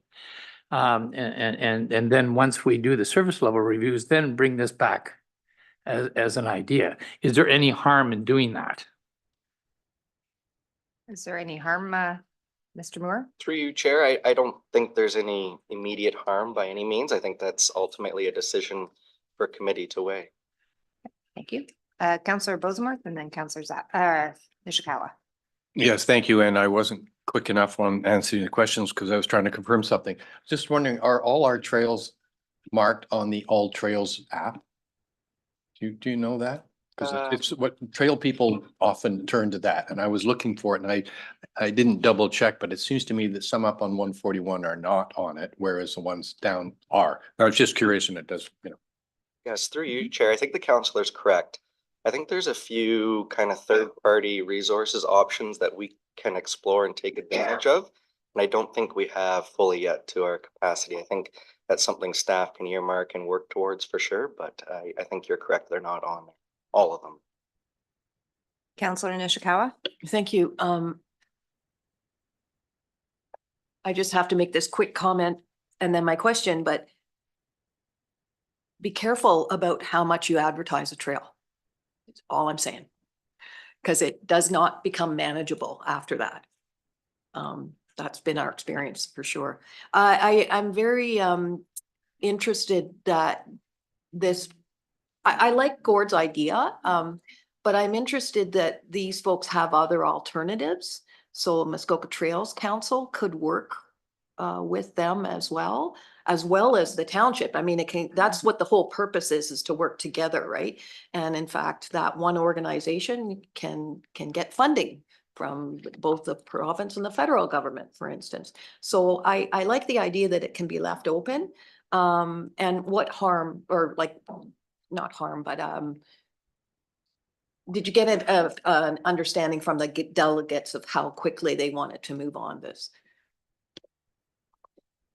Through you, Chair, I think the understanding we had from the delegates was they didn't quite have the capacity or resources themselves to undertake this. I think in the past, what we've seen, not only here, but in other municipalities, is that public-private partnership where sometimes these groups will come together and take the challenge upon themselves. And then at the end, which time, maybe pass it off to the township to help manage moving forward, just the annual operating, properly help promote it, etc. And what we grasped from this delegation was they didn't quite have that capacity in them anymore at this time. It's quite an extensive network. It would take a lot of work, which I think staff came to the recommendation we did instead of alternative 2, just to not maybe delay the inevitable is what kind of our thinking was surrounding that. Understanding other needs we have and where we want to prioritize our resources, etc. I think just before I get to you, Councillor Edwards, CAO Hammond would like to make a quick comment. Thanks, Madam Chair. So proceeding with the recommendation, I think essentially equates to the alternative that Councillor Roberts had mentioned. So if you wanted some additional clarity, we could add some language, not proceed with the proposal at this time. And that would allow you the time to look at the considerations of the capital service level study and so on. Okay, so Councillor Edwards and then back to Councillor Roberts. Thank you. I'd be glad to second Councillor Roberts on the alternative 2. Did staff check with the province to see if it's even feasible to use ground land? Okay. Through you, Chair, we didn't have in-depth discussions, I would say at this point. A lot of the early research conducted is from what's available online and their resources. I think as stated in the report, there isn't a glaring no from the province that it's not possible. There are uses currently on Crown lands that we're able to explore, such as recreational trails. I'm not sure the exact process that we'd have to go through with them, but I anticipate some, an application and ongoing discussions, etc., agreements in place. Not to say it can't be undone, but I think it would definitely take some time for sure. Okay. Okay, Councillor Roberts. Yes, it's just follow up on the CAO comment. I like that idea. I would like to put verbiage in the report that given what we have in the master plan that talks about you shorten it, of course, but we have other work to do before we can make this decision with, just as Mr. Edwards had just mentioned. We have to go to the province, just not for this area, but for all suggestions. So going back to the constituents, we're not dismissing it totally. We're going to think about it down the road. And also the master plan talks about volunteer involvement. And that's part of the recreation management plan, which would come in here, as you mentioned, with the partnerships that we could have. So if you could soften that report or add to that report that says it's not a no, but we're keeping it in mind, and we'll revisit it at the appropriate time. So let me just ask, because the report does kind of talk at a little bit to the items that you were just talking about. I think what you were asking is the resolution that was being read. If we could just add that it's not a firm no, it's just at this time. So the language that has been added, let me just, if I could read this and let me know if this satisfies. Be it resolved that committee not proceed with the proposal at this time with respect to expanding trails off of the Weir Lake Trail as outlined in staff report. So that alludes to the details, PW 2024-036.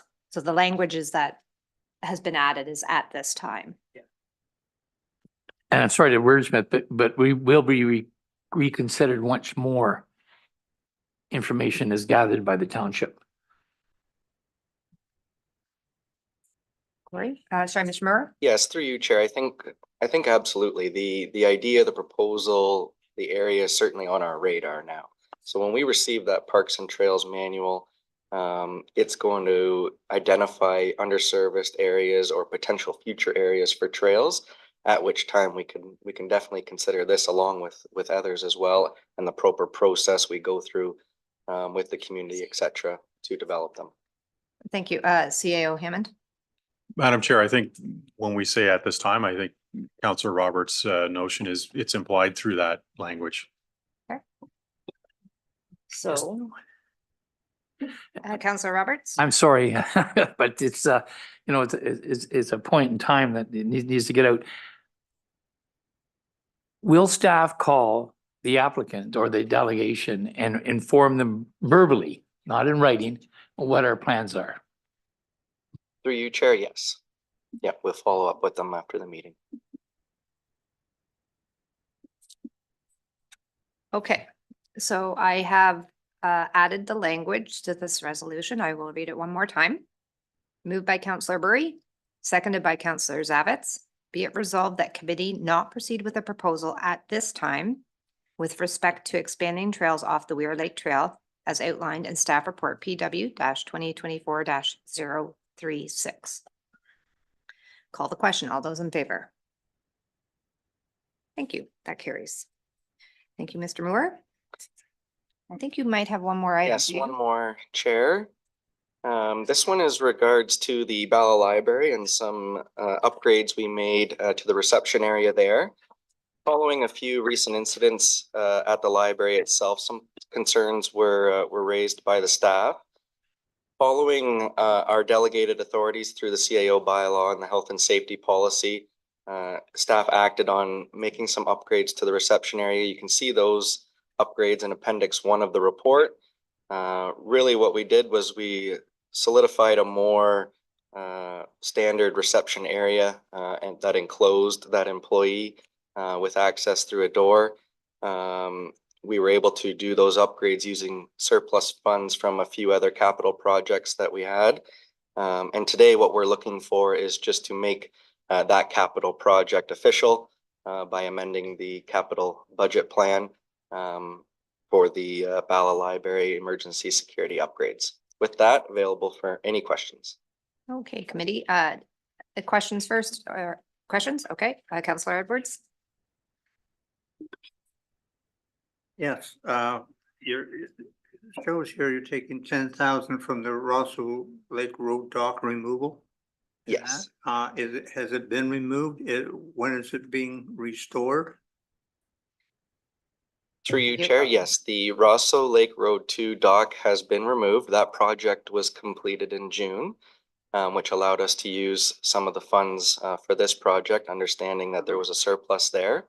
The dock itself at Rosso is scheduled to be replaced, I believe, in 2026 or 2027 in the capital budget.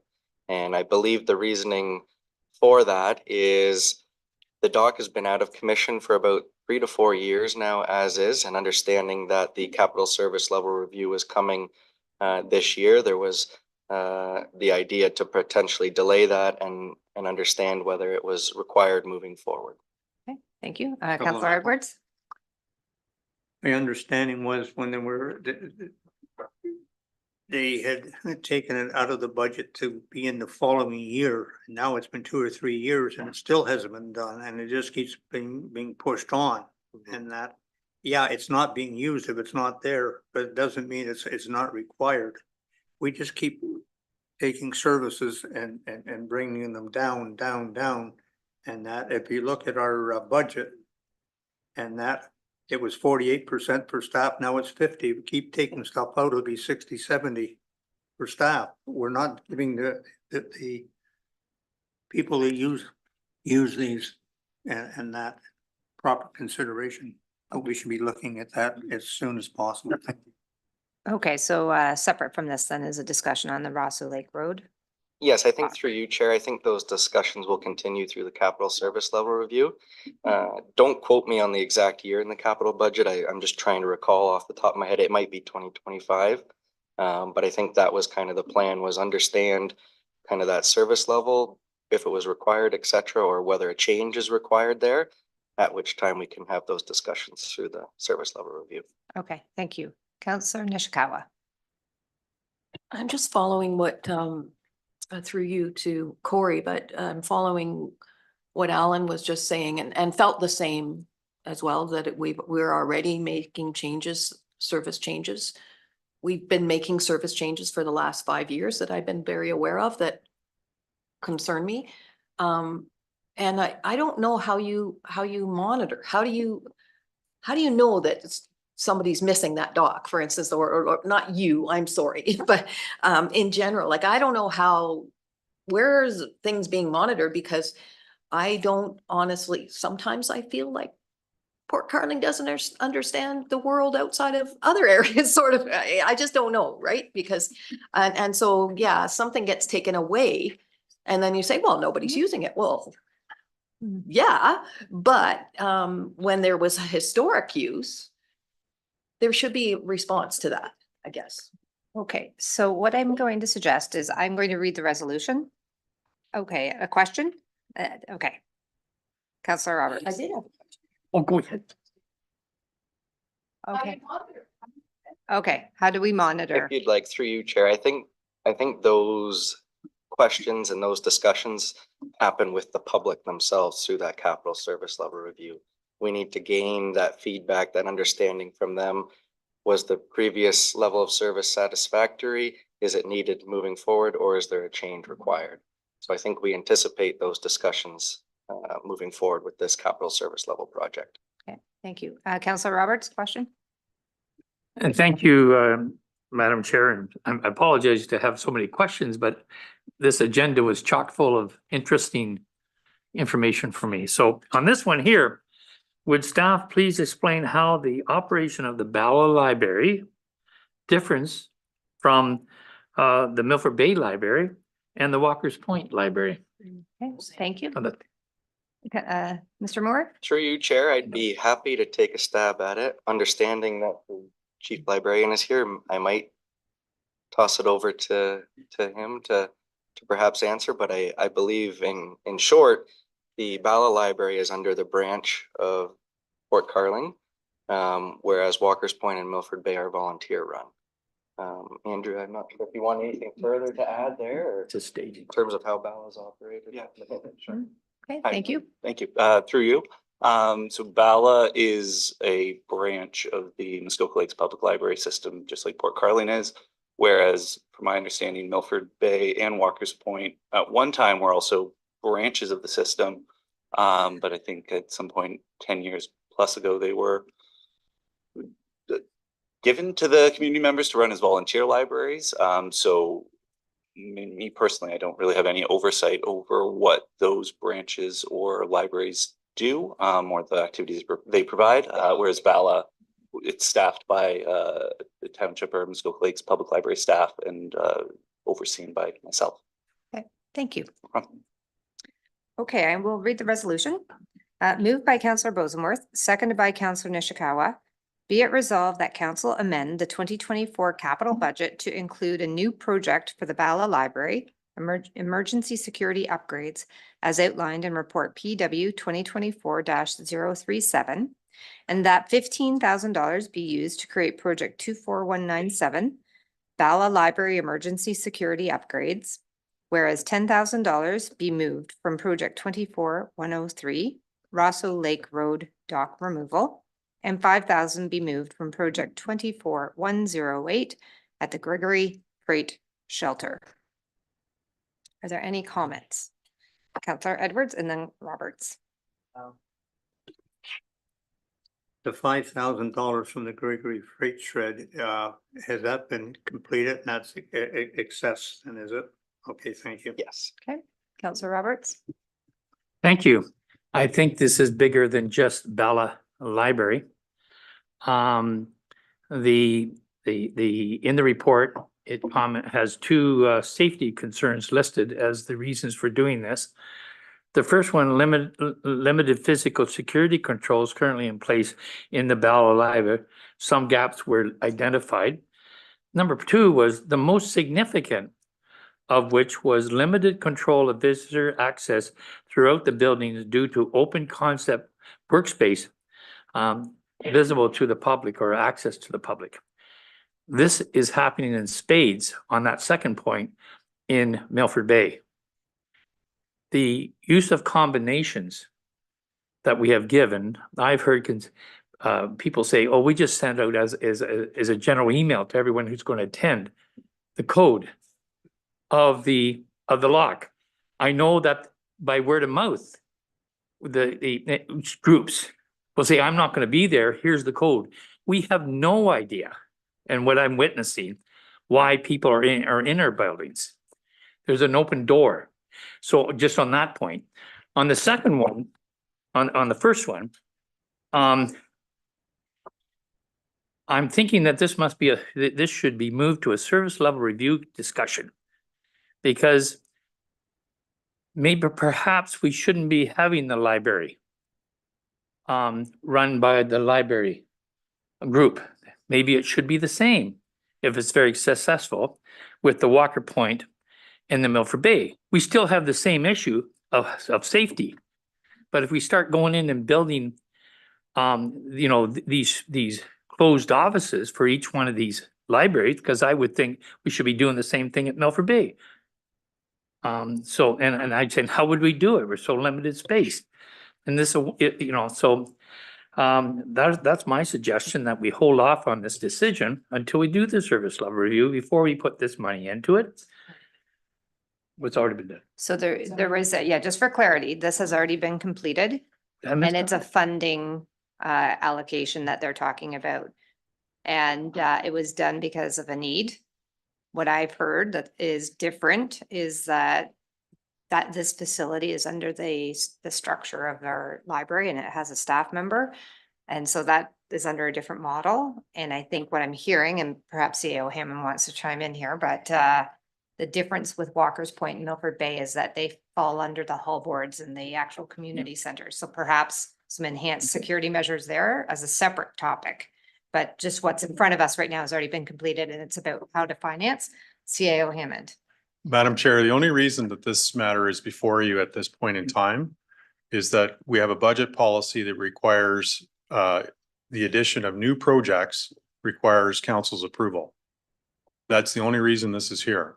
We undertook the project, as the chair has indicated, due to health and safety concerns or obligations under the Occupational Health and Safety Act. Because the project wasn't in the capital budget for 2024, it needed to be added. The monies that were used to fund this project were due to savings in other projects, as Mr. Moore has outlined.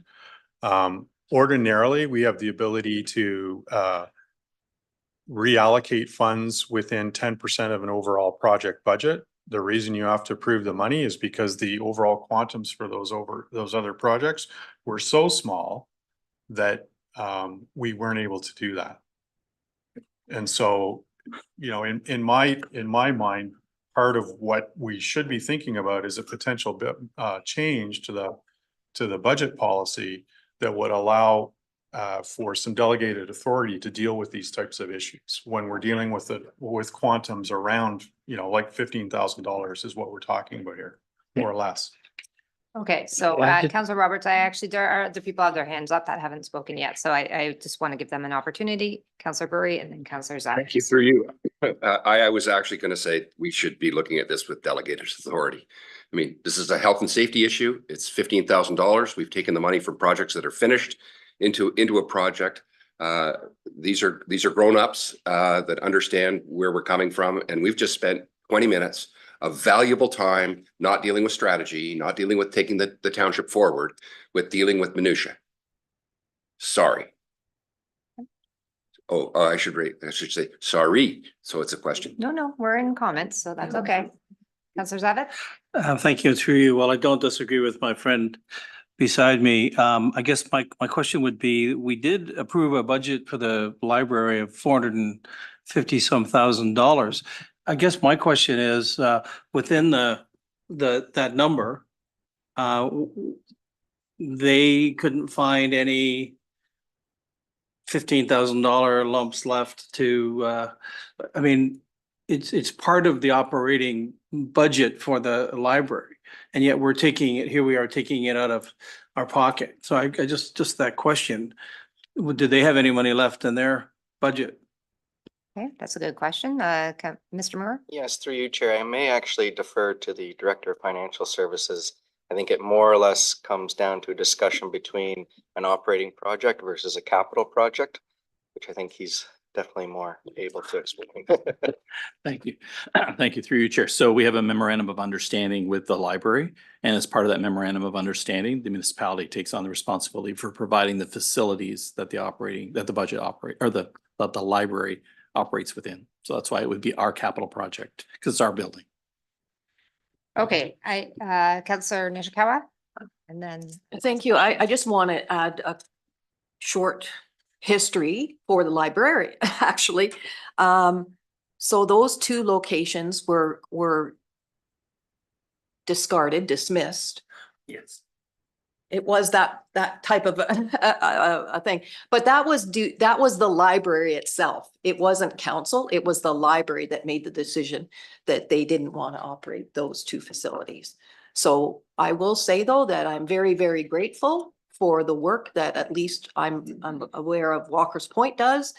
But I do want to really have the understanding that it was a choice of a librarian at the time. Thank you.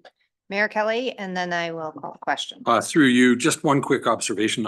I'm going to ask perhaps that we have a look at the security protocol around these passcodes. If we're actually emailing passcodes to people, we don't have a security protocol. Okay, thank you. CAO Hammond? Thanks, Madam Chair. And when the mayor speaks to passcodes, I believe it's for the building per se. That is an issue that has been brought to my attention over time from Director Becking, Mr. Moore. We have looked at potential electronic upgrades. So there's the potential to have an electronic device that could be programmed remotely from this office. That is a fairly significant expense. And so we've held off including that in the capital plan, knowing that we were going to be coming forward with the capital service level review and needing to look at priorities. So it is something that we have considered, can consider, and include in the budget should you so wish. But that's the that's sort of the background to the number punching approach. Okay, thank you. Okay, so I've read the question. I'm now going to call it. All those in favor? Okay, all those opposed? Thank you. Okay, CAO Hammond? Madam Chair, just one follow-up question. Was there consensus from committee with respect to a policy update, the budget policy update on these types of minor matters, delegated authority? Could we consider a resolution later on in the meeting, Madam Clerk, to provide that direction? Should we have a resolution? Thank you. You take care of all that. I'm going to keep us moving here. Okay, thank you very much, Mr. Moore. Chief Morale.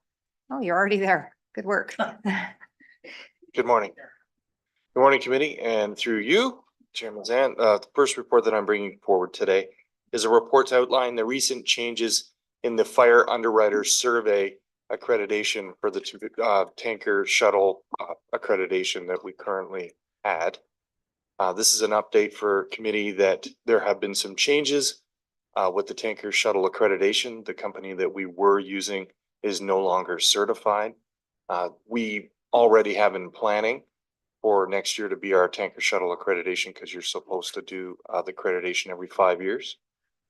So we just want to make sure that committee is aware that currently we do not have that shuttle designation as it stands with fire underwriters. We've received no complaints or concerns from the public around this. However, it is our intention to proceed forward with getting accreditation for next year.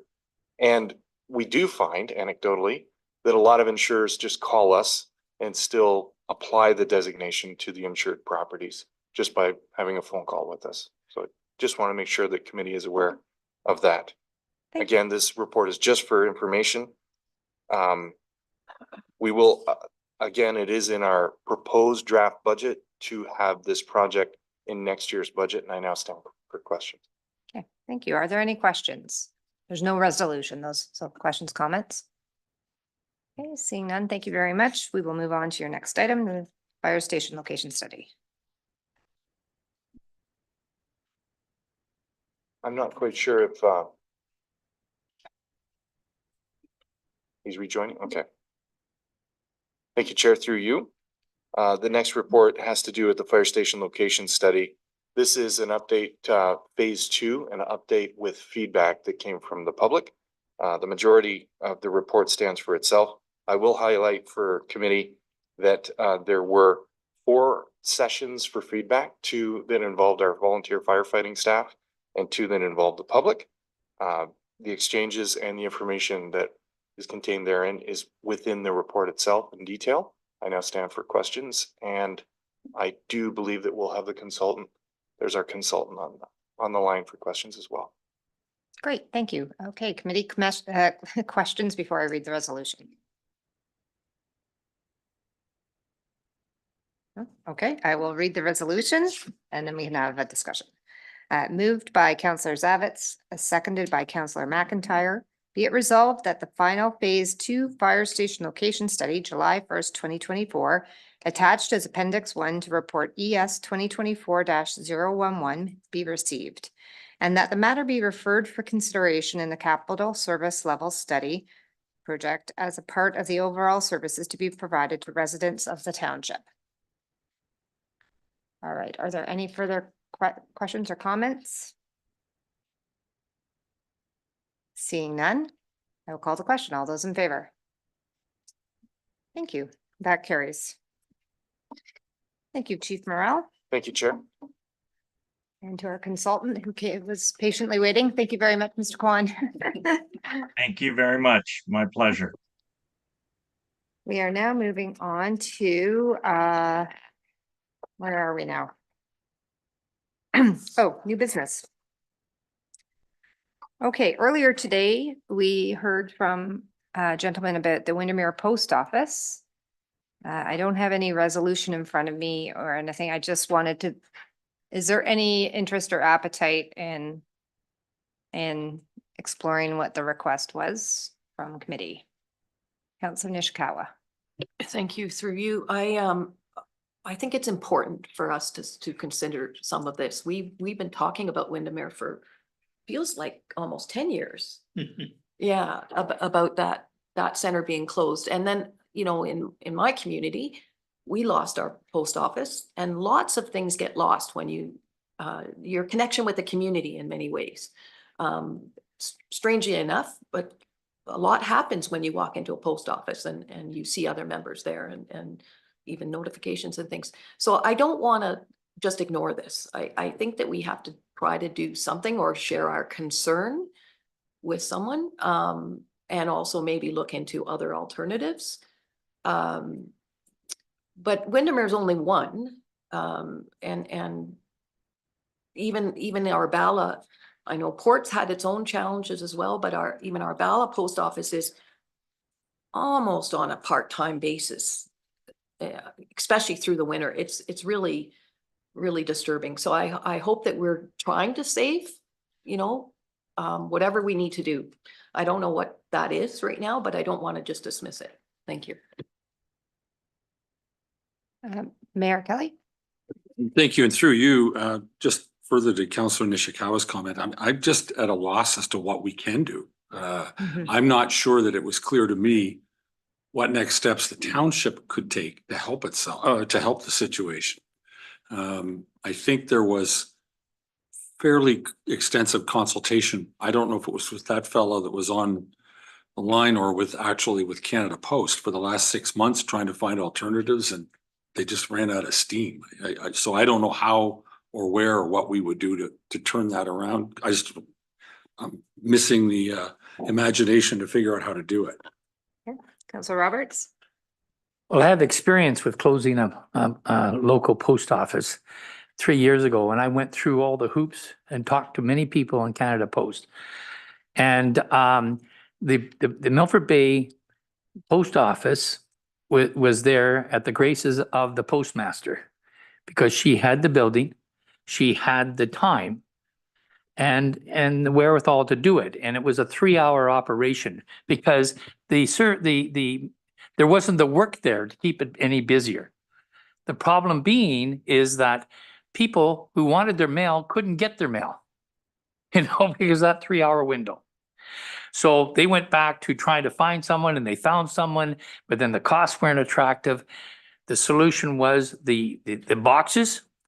I did talk to the businesses in the local area, which they complained about that was brought up by the gentleman that spoke about how do they drop off mails and get parcels from the businesses. And Canada Post at that time offered a solution where they have these special boxes where you could drop off and you could pick up large boxes, but that never came around. What happened is one individual they had backed out. We have the boxes now, there's 20 of them on Morris Road. At the first was a lot of pushback, and now I'm hearing all kinds of praise that they can get their mail anytime they want. They do go to some place to get their groceries. So there's not the same demand as there was a few years ago about mailing stuff because it's all online. So we could put it as a consideration for service level review, maybe a possible one in the future. I had thought about the Milford Bay Hall right in the middle, that we could divide that off as a post office. And I talked to it with Director Becking, and the cost would have just been too much to do that. And we would become the landlord of that. So I've been through this, but I think if we wish to do, we should add this to the service level review as a new service that we could talk about. Thank you. Okay, Nick? Thank you, and through you. So I have been communicating with Canada Post, and they gave me a very detailed description of the process they went through to try and find a new postmaster. I think the problem with that, the old location, is that the store is actually for sale. And so perhaps when a buyer comes for that building, at that time, they may want to reopen the post office. But right now, the store is for sale, and the owner of the store was the one operating the post office, and they're retiring, so they don't want to operate it now. As for hosting the post office at our one of our 2 buildings that we have there, the problem is that Canada Post would have to change the model for the postmaster. So in the current situation, the postmaster provides the location. So the payment to them includes the rent for the location and a small salary. If they change the model, then it would mean that they have to pay a larger salary. And that's what the gentleman who delegated this morning mentioned, that there's like 3 different models. And then Canada Post would have to pay the rent to the township for that space, right? And also there'd be renovations, so leasehold improvements, which are not budgeted currently. So, I have not broached that subject with Canada Post, but right now, they have reached out to the community, and they have temporary mailboxes in that location. And as far as I know, they have not received any negative feedback from any community members about that change. Because, as the councillor mentioned, people do go to other locations, Port Carling or Bella, to get their groceries. So there are post offices there where they can drop off their Amazon returns. CAO Hammond? Madam Chair, just in addition to Mr. Clucci's comments, I think as well, we have some space constraints in any of our facilities in that area as well. So we just don't have the space in those buildings. Thank you. Yes, thank you. You can always have a post office and have post office boxes like you're saying outside. It's the service. Right now, we've had to go over to Utterson to pick up parcels twice. And that it is an inconvenience for the community, okay? hopefully if the store is sold, somebody will get the post office back in there. The present location of the boxes are a problem. And that for a simple fact that people are parking on Muskoka Road 4, which is a district road, getting out of their car and getting their mail. There could be an accident in the summer, and that I don't know how they picked the spot. They maybe should have put them on Gulf Boulevard where there's parking. And that's something like that, but that's something we should look at, but it is a safety issue and that. But as far as like somebody asked me about the village hall, it's not conducive to a post office because their stairs is not handicap accessible. So that's we'll just wait till the store comes in. Hopefully somebody will take it over. And that, thank you. Okay, thank you very much. And I did hear possibly another conversation about location. I know that was also an issue in the Milford Bay area. It's moved a couple of times, I think, those mailboxes to get to an ideal location. So hopefully Director Colucci is taking note of a future conversation. Okay, so I will now move on to item 13B, which is the discussion on the hospital redevelopment. We had a lot of questions this morning. I thought, similar to what I did last month, I will ask Mayor Kelly to lead off on the discussion with some comments or thoughts. Thank you. And through you, I do have a couple of comments. I want to make sure that we're all dealing on the same set of facts. First of all, there is no local share commitment from this township. And I know I've heard from a couple of people that think that like Bracebridge, like Gravenhurst, and like Huntsville, this township stood up with its own separate deal. The fact of the matter is that this township resisted not inconsiderable pressure to do that and just flatly said no, that our share of the overall district local share is well more than enough. And so we have no separate special levy or assessment to go to the local share just from this township. We're on the hook for the pro rata share tied to assessment that we are for everything else when the district finally cuts its check for whatever it is, $73 million or roughly 73 million over 10 years. In fact, I think they're collecting it already. I mean, it's part of this current tax bill. So I just want to make sure that we're not worried about that part of it. The other thing that I would point out is that this matter is a very hot issue right now, as you can imagine, having read it online. There's been some, pretty sharp pushback from a couple of the other district municipalities, the lower tier municipalities. It is going to be on the agenda next Monday at District Council. And in fact, I can tell you, I didn't think I could, but it is now on the agenda in the form of a supplemental agenda that went out this morning.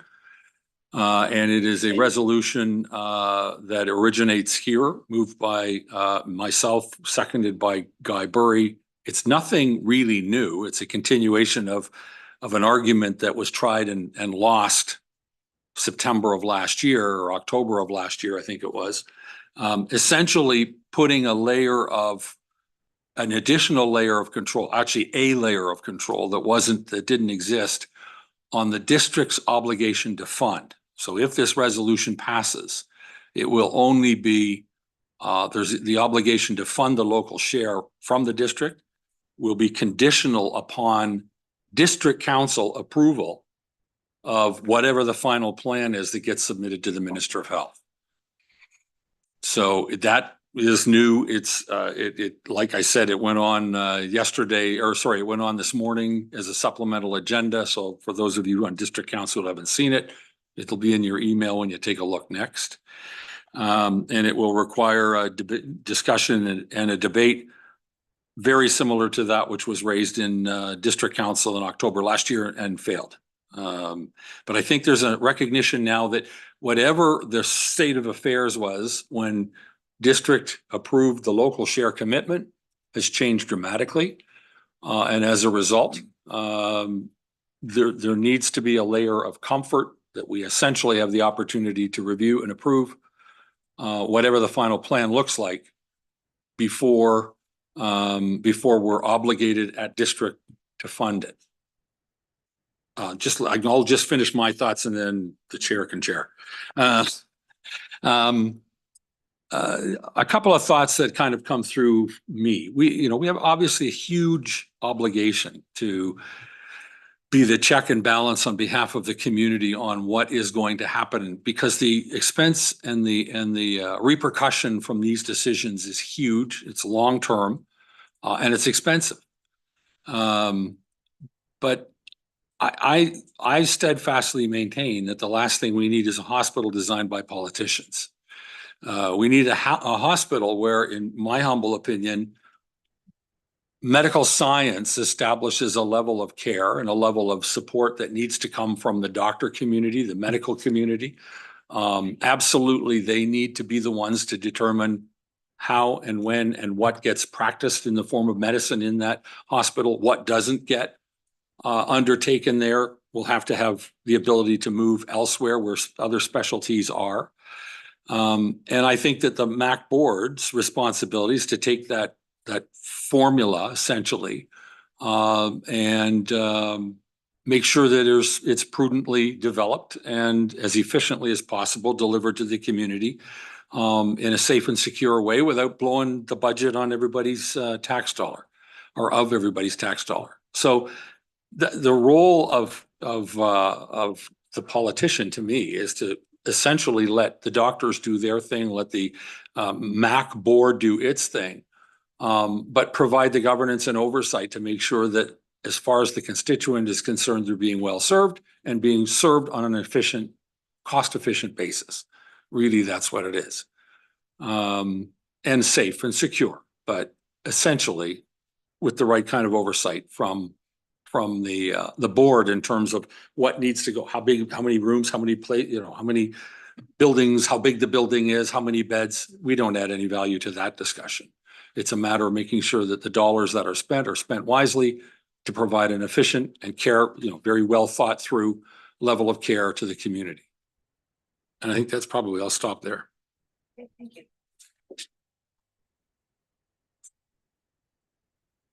I will put mine back on if you don't mind. Thank you very much. Any other comments? Councillor Nishikawa. Thank you, through you to Mayor Kelly. I've been wondering about this. Will we be rescinding our other approval that we were rushed into? You had to do this because they were going to take the money away, but I don't know where that whole conversation is. I'm very, very concerned that whatever gets built will result in something similar to the other funding that we're trying to deal with the long-term care home and different things like that. It's just out of control, and there's no sense from me that gets to even look at some of the things that there is any control and how to bring it in. And so I'm just wondering, is that what we're going to be asking, is them to rescind that agreement that we made back in the fall? And so this is a question about the discussion on Monday at the district? Well, I think everyone needs to be aware of it. I just wanted to be sure I was clear, yes. And I don't know, Mayor Kelly, if you want to comment on that. Thank you. And through you, I do.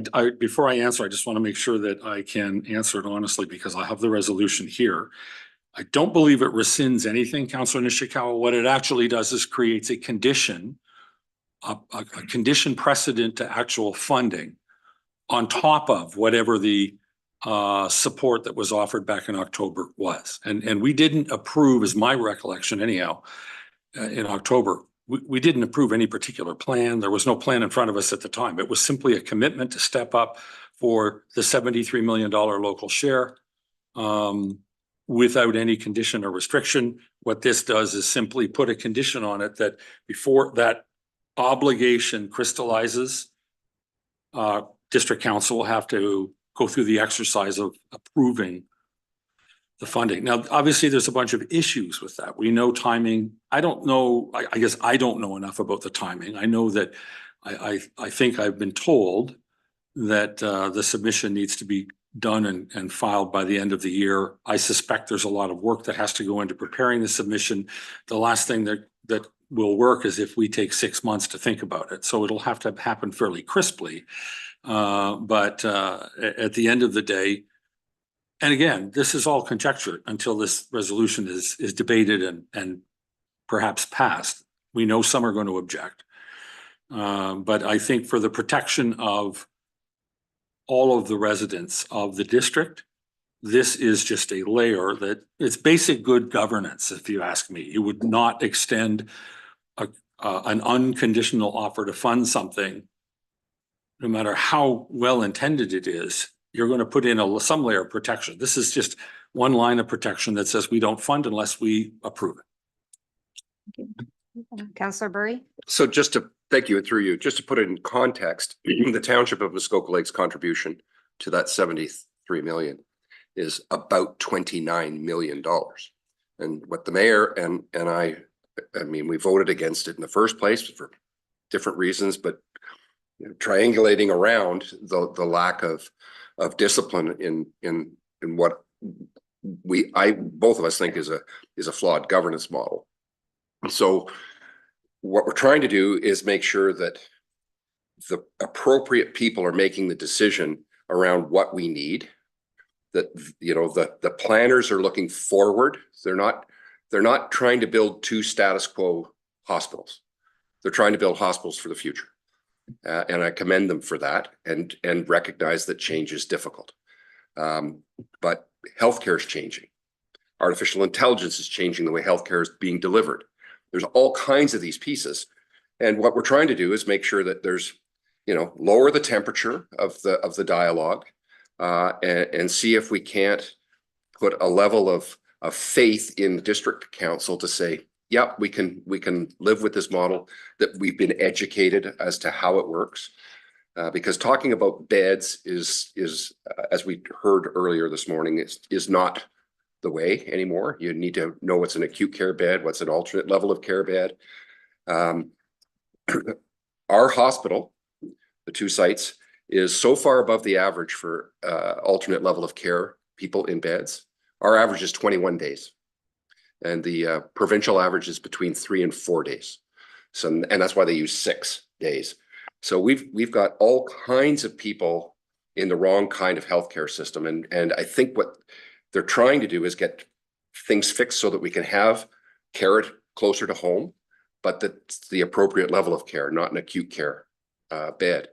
And so I think this is going to help us make sure that we get on the right track and continue on the right track and hopefully, you know, in some way protect our residents that are paying, let's call it 40% of the district share.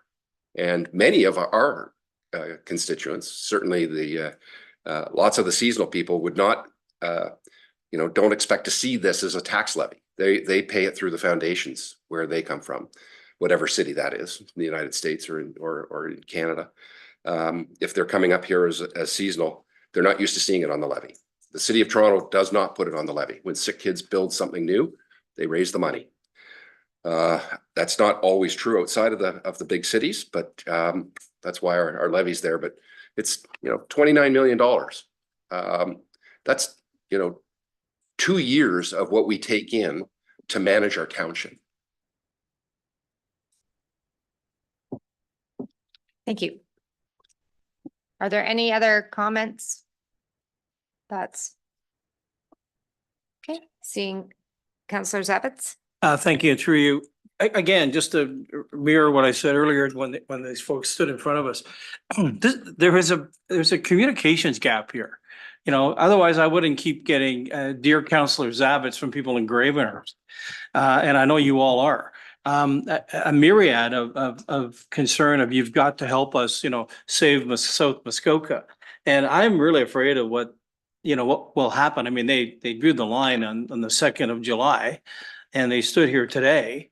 It's a sort of they versus us. And I hate to say that, but you know, I would love to see the Township of Muskoka Lakes come out and just, as the mayor has just done, you know, educated the public who are watching that is the reality of where it is, not where we are, where it is.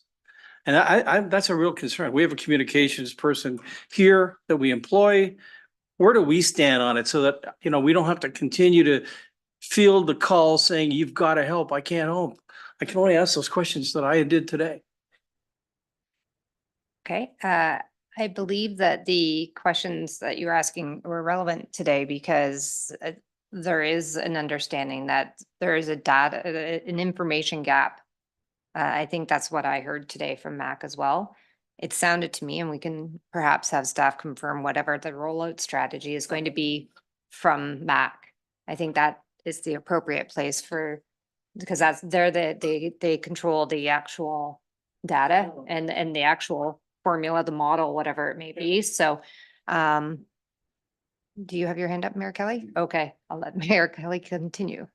Thank you. And I debated saying this the first time around, but I'm going to pick up on Councillor Zavet's comments. You know, we talked for 15 minutes about the post office closing in Windermere and the impact that has on the community. The real tragedy here is that we have arguably $1 billion funding arrangement for what I'll say categorically, what will be world-class hospital care for the residents. And instead of being able to celebrate it, it's become divisive. It's become, it's pitted one municipality against the other. It's become truly a sad state of affairs. And part of the reason behind the motion that's being brought next week, which will hopefully get passed, is to put all of the community together on watch, essentially, to make sure that before we commit to the funding, we have an opportunity as a group of elected officials sitting as district council to look at the plan, debate the plan, kick it around, and find the right combination to win the day and get it funded. I mean, I just think it's what really should be a celebration. What really is an astounding sum of money. I don't know any differently, but I'm being told by several different levels of layers in government, it's an unheard of sum of money on a per capita basis. We have been blessed with an opportunity to build, truly world-class healthcare system here. The hospital is only part of it. The hospital has to fit well with alternate, ALC type beds, whether they're rehab medicine, whether they're basically just return back, get out of the expensive acute care and get treated elsewhere. We have a frontline, community-based medicine crisis. We have no MD in this township. And I don't know when we will next have an MD available to us in this township. We have overwhelmingly crowded emergency rooms. So the hospital standing alone isn't going to solve all of these issues, but certainly not going to solve much of anything if it remains as divisive and difficult as possible. I believe part of that has been fed with or by a communication, I just say inadequacy, or I don't think it's intentional, but just poor communication. I think I sense it turning around, hopefully anyhow. But that's not going to fix a flawed model. You can't explain away a flawed model. If it's flawed, we've got to address it. We've got to fix it. Thank you. Okay, I'm not seeing any other hands. I will then move along to item C. I believe we have a draft resolution in front of us. Perhaps what I can do is I will read the resolution and then I will turn it over to the two of you to talk to it. Moved by Councillor Roberts, seconded by Councillor Edwards, whereas concerns have been raised by members of the public in regards to safety on District Road 4, Windermere Road, approaching the village area. Now therefore be it resolved that the Township of Muskoka Lakes requests the District Municipality of Muskoka consider the installation of a three-way stop at Windermere Road and Gulf Avenue Road. So Councillor Roberts, would you like to talk to this? Thank you, Madam Chair, and through you. I was fortunate enough to be invited or attend a meeting of the Windermere community last month. And the mayor was there, two staff were there, Mr. Edwards was there, and Susan was there, or sorry, Councillor Mazan. And it was uplifting to see the enthusiasm of about 60 people in the room on how they could improve their community and bring it back to life. And I got to tell you, it was really great. And a lot of communities could take guidance from this. One of the points that was brought up was the safety along the road with pedestrians and walking. And I'll just take a side and thank Public Works for what they've done on Bamaris Road on the calming. And I know there was resistance, but it's great. So we got to do the same thing in Windermere. So one of the comments where the suggestion was a three-way stop at the corner of Windermere and Gulf Avenue Road.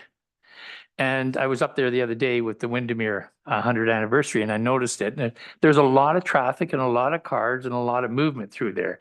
And I know it's just a small thing, and people are going to be running the stop signs and that, but many people will adhere to them, stop and slow down. So the proposal is to approach the district to say, can you do this one small thing, one small cost on the road, and put a stop sign up? So if it saves one life, it pays for or even one injury, it pays for the stop signs for a little bit of convenience of people that are driving cars. Thank you. Okay, thank you. Councillor Edwards, did you want to add? Yes, thank you. I supported it, though I don't think the district will approve it because there's not the volumes of traffic. Secondly, the D-Bank Road is a district road coming onto it. There's a stop sign there and people don't stop. So that's why I come up with the second one, making it a community safety zone, but I would like to ask for them both. They might put it in. I think they could with speed bumps or something like that, but to put the stop signs on a road that doesn't need them is something. But like I say, the community asked for it. We're bringing it forward, but like I say, the district may turn us down. That's why I was looking at this second motion, but I will support it. Thank you. Okay, so just for clarity, the resolution we're currently talking about is the three-way stop. We will get to the next one in a minute, but what I just heard you say is you wanted to have both of them go together to district. You want both of those? No, sorry, you want this one to go to district and the second one. Okay. Okay, are there any further comments? Councillor Roberts? Okay, this is a request, just slow down. I know that people are not going to stop. They're going to roll around it. But it is a very simple ask. And just to stop people and let them think, and 99% of the people are going to adhere to it. And as I said before, it saves one injury, then it's well worth it. Thank you. So committee, is there any other questions or comments on this particular resolution? I have read it. Okay, I have seen none. So all those in favor? Thank you. That is carried. So I will read the next one now, Councillor Edwards, and then if you wanted to talk to that, you just did a little bit, but moved by Councillor Edwards, seconded by Councillor Roberts. Whereas concerns have been raised regarding vehicle speed and pedestrian safety in the community area of Windermere. Now therefore be it resolved that staff be directed to investigate speed reducing measures, as well as the potential of implementing community safety zones and report back with potential options, requirements, and feasibility. Questions, Councillor Zavitz? Thank you, and through you. So, we have community safety zones in Bala, and they stuck a hydro plant right in the middle of ours. So I guess I question the validity, and we also have been trying to get crosswalks in our community safety zone for years, and nothing. And I just recently spoke with Mark Muskoka, the district, about it. So I'm just wondering the intelligence of naming or asking, I guess maybe to staff, what is a community safety zone in terms of the benefit for the community? Okay, thank you. Director Colucci? Thank you, and through you, Madam Chair. So community safety zones are basically zones where the fines are elevated. So they're typically combined with increased enforcement. So if there's a speed limit posted there, then the fine is doubled. So if someone gets caught speeding, then they get double the fine, or any other type passing, in a no passing zone. So typically, one of the requirements is that the policing service will provide additional enforcement within that community safety zone. If they don't, then it doesn't really make sense to have the community safety zone, because without enforcement, it doesn't make any sense. Sometimes that's also combined with a lower speed limit. So if our normal speed limit in town is 50 kilometers per hour, you may designate a lower speed limit, but that's actually a separate issue than the community safety zone. The speed limits, we can actually have speed limit zones where you can designate within a school zone 30 kilometers per hour and within other zones 40 kilometers per hour. Okay, thank you. Councillor Burry and then Councillor Nishikawa. So it's a district road, thank you, through you. They're not going to put a speed bump on a district road. So if we ask for this, maybe what we should be looking for is, can we take the road back and make it a township road with the appropriate money? Because it really isn't a district road, or shouldn't be a district road, because it's a dead end. It's not doing what district roads are supposed to do. So, there's probably a bigger thought process here than putting in a speed bump. I think the three-way stop, obviously, that we talked about is a good idea in the stopgap, but maybe this is a bigger issue that, from the Windermere Fire Hall through into town ought to be repatriated as a township road. And I know that the district is doing a road study, and everyone's heard me ad nauseum about 2 layers of government running one set of roads. So, but I think it's a bigger issue than making it a community safety zone. Just as Councillor Zavitz has pointed out that, we've got a hydro plant in the middle of a community safety zone in one of our other towns. Okay, Councillor Roberts. Oh, sorry, Councillor Nishikawa first and then Councillor Roberts. Sorry, thank you, through you. I think more importantly, when I've approached the district on a couple of these types of situations, they are now trying out a new to our district of painting the lines on the road differently. And I'm sorry, I don't know if there's a term for that, but certainly Mr. Steele has that, and it's been, I understand the mayor may not have picked it up on a Public Works earlier discussion, but they're trying it out in Georgian Bay, and they're actually also going to try it out on Mortimer's Point. For those of you that remembered that we raised the issue of the slowing down on Mortimer's Point. So they were going to try to alter that by changing the lines and some other alternative things. So you wouldn't get a speed bump per se, but it would be the impression that you need to slow down. So I'm not concerned that we try to do something here. Okay. I think we should. But I also am interested if this township could, if we don't already, could this township invest in even just one of those speed? Motivator. Thank you. And it's not photo radar. No, it's not that, but it essentially it's telling the driver how fast they're going. And I just would like our township to own some of these, because I think rather than us depending on the district, if we owned one, we could move it around. And I just think that's the direction we should be going. Kind of bit like Guy. Okay, so as I read this resolution, I think what I heard you say is that report back with potential options, requirements, and the feasibility of those, to have that information at least from the district might be a valuable exercise to go through, including the lines, which we have done a little bit of ourselves here in the township. And yeah, so, okay. Okay, hold on. I would like to see A.O. Hammond. So Madam Chair, what I'm taking out of this, and I'll defer to Mr. Colucci, but what I'm taking out of this is that you're kind of prescribing traffic calming measures on district roads through the intent of your resolution here. If that's what you want to do, then you're like I said, you're prescribing specific measures. But if you're wanting the district to investigate measures to address the issue, that's another form or wording for the resolution. With respect to Councillor Nishikawa's request for some kind of radar identifying device for speeds on township roads that can be moved around. I'm not aware if we have such a device today. Mr. Clucci can confirm that. But if we don't, then that is a budget consideration that should be brought forward. As Mr. Donaldson said earlier this morning, I think I heard him say, if there's a desire to do that, let him know. He can include that in the hopper for discussion when we have a broader conversation about the budget. Thank you.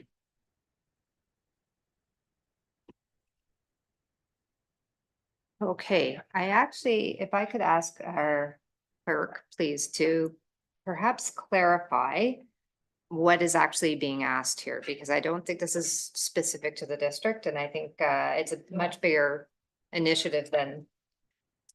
I just want that clarity if I could, please. Thank you. Through you.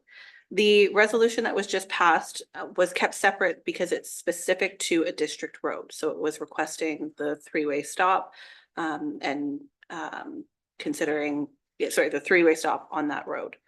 The resolution that is now before you incorporates the entire community of Windermere. So there is both township and district roads in that area. What this resolution is doing is asking staff to consider different options in terms of calming measures and reporting back to this table on what those options are. So the reason they were kept separate is the other one's a specific ask of the district. This one's asking staff to report back on the entire community area and the roads within and what the options are. Okay, thank you. Councillor Edwards? Yes, when I asked for the community safety zone, it was also district roads. So you have an option of it because we can lower the speed limit coming into town on the district road to less than 50. And that's so it's the district road as well as the other. That's where the speeding is, because the staff are leaving and they're just going out of there 70, 80 kilometers an hour. Okay, thank you. Councillor Zavitz? Thank you, and through you. Further to this and adding to it, I would be supportive of Councillor Burry's comments regarding, as item 3B to inquire as to the appetite here of us assuming the township, assuming all of that town, if you will, the roads within it. I'm interested in that in terms of, what does that really represent? Are we there anyway plowing? Are we there doing? So I'd like to know more about that. I think that makes some sense. Maybe there's appetite around this table. Okay, so we have multiple pieces happening here, and I just want to make sure that I've got some clarity, because that discussion, I believe, is happening at the district. They are doing a whole roads rationalization study. So this, to me, would be a piece possibly of that. Yeah, but only. So this resolution, I believe, is directing our staff to explore that catchment area and provide possible options back to us, which could include something to do with the district, or it could include things that we can handle as a township, but just with the overarching goal of trying to calm the level of traffic. So I think that's how I'm reading this. Is that correct now? So we'd be asking Director Colucci and his team to come back with a staff report to outline options that we could consider. Councillor Roberts, did you want to add anything? Thank you. I had pulled up before we got into the discussion of this, what we were asking for, and it was twofold. It was to ask the district for a calming or for a safety zone. And the second one, to ask township staff to investigate calming means. 2 months ago, I brought this up at the Ward B council meeting or meeting. I talked about what could we do. Maybe I have the same issue in Milford Bay. Matter of fact, Milford Bay was here and I eliminated from this resolution because I think we got to walk softly and carefully on this before we do something like this and get feedback from the community. Now, what we talked about at the Ward B meeting, and I did talk to the Director of Public Works on this, is to investigate the cost for photo radar. that municipalities, and that was at the coaching of CAO Hammond. What could we really do in that area? So that's the investigation part. And then the costs related to that. So that's all we're asking on this resolution, or I think we're asking is, tell me what's possible, because we've done some great things in Milford Bay with the lines, Chair Rep Madison, you've seen. So there's other things we can do. We do have quieting signs on Peninsula Road. And as Dr. Becking was saying, they are not as successful as we think, because people just want to speed to see how fast they're going on those cases. So we need something to take a little of it. So basically, Chair, I'm looking for maybe it's really the whole township, strike out Windermere.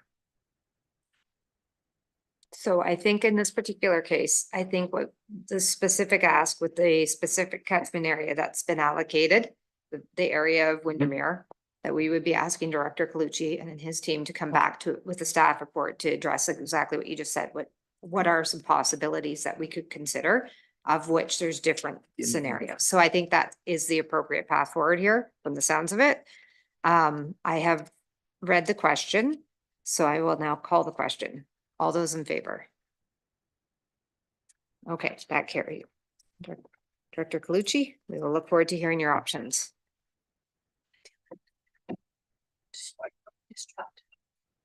What's that?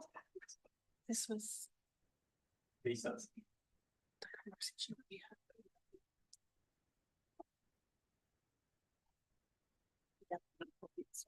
Yeah, what's this one? Sorry. That's the resolution. That's the motion to suspend the vote because it's not on the agenda. That it needs 2/3 vote. Okay, and then this is to address the library. Is to direct Mark to come back with amendments to delegate authority. Okay. I do have one more item before we get into our district updates. Councillor Zavitz? Thank you. Through you on the whole traffic thing.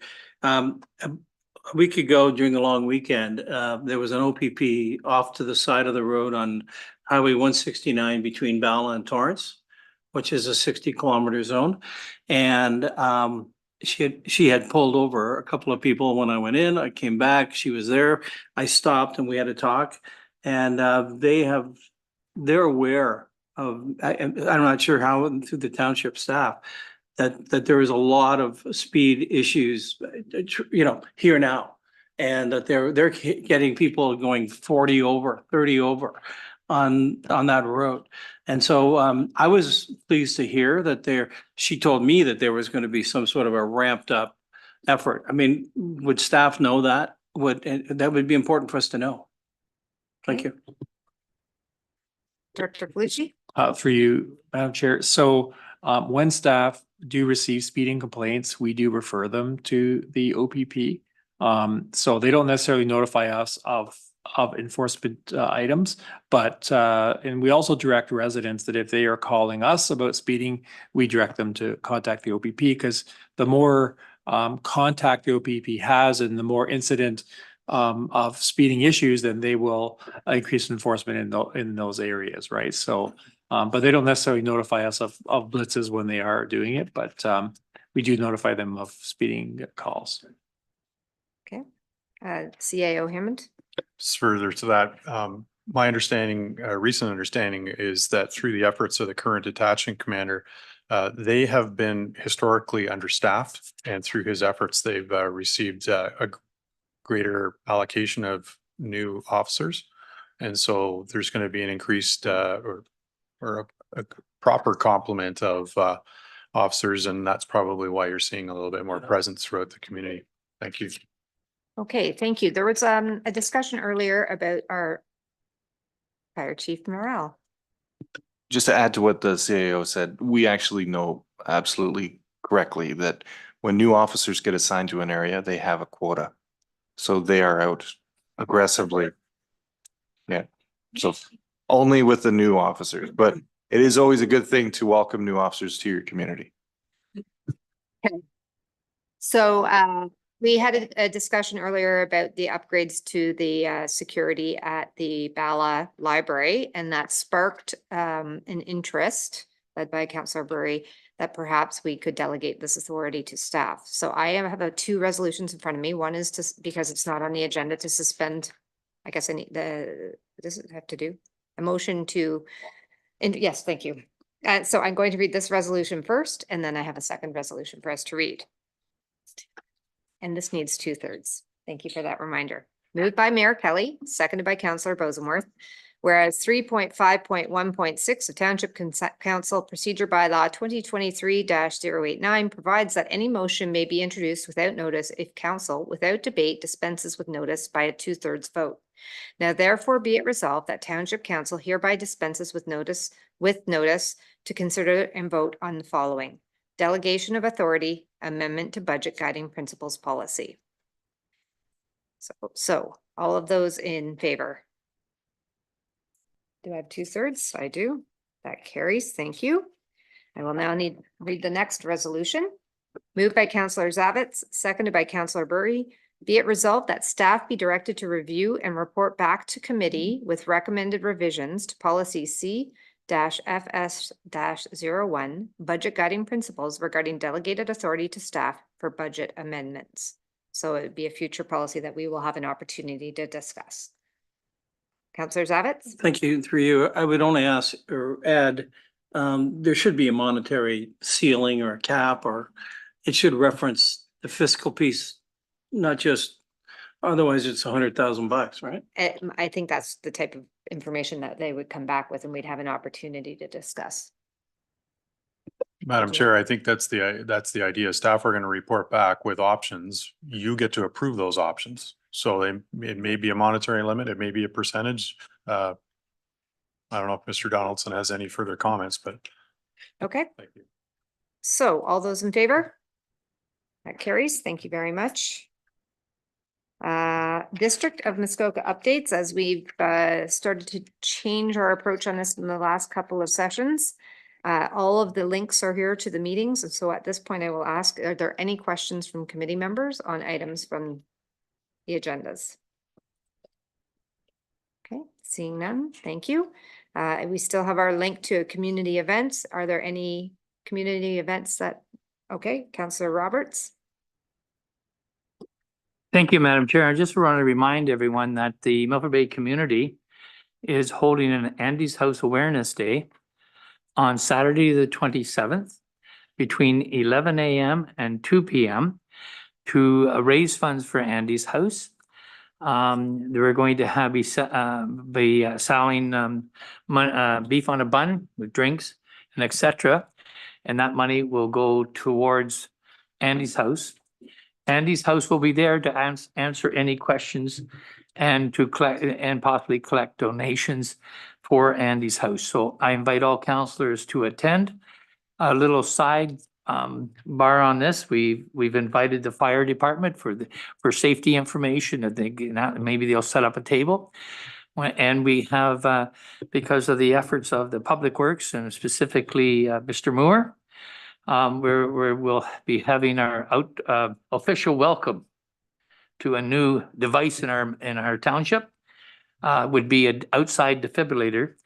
Last year, the mayor, myself, and Councillor Mazen attended DeRosso, and this is where we got the idea because they have outdoor defibrillators. So I hope to see you there and bring in a healthy appetite. So you'll buy 2 beef on the buns. Okay.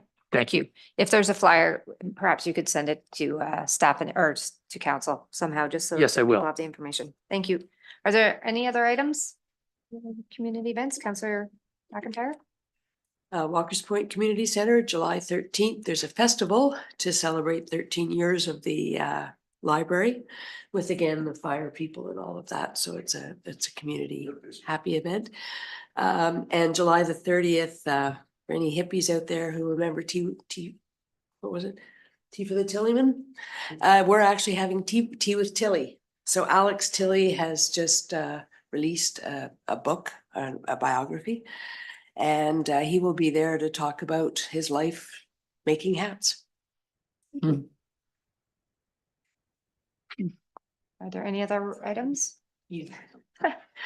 I think perhaps the only other one I might add is just the Muskoka Chautauquas kicks off on August the 2nd, and I believe goes to the 11th.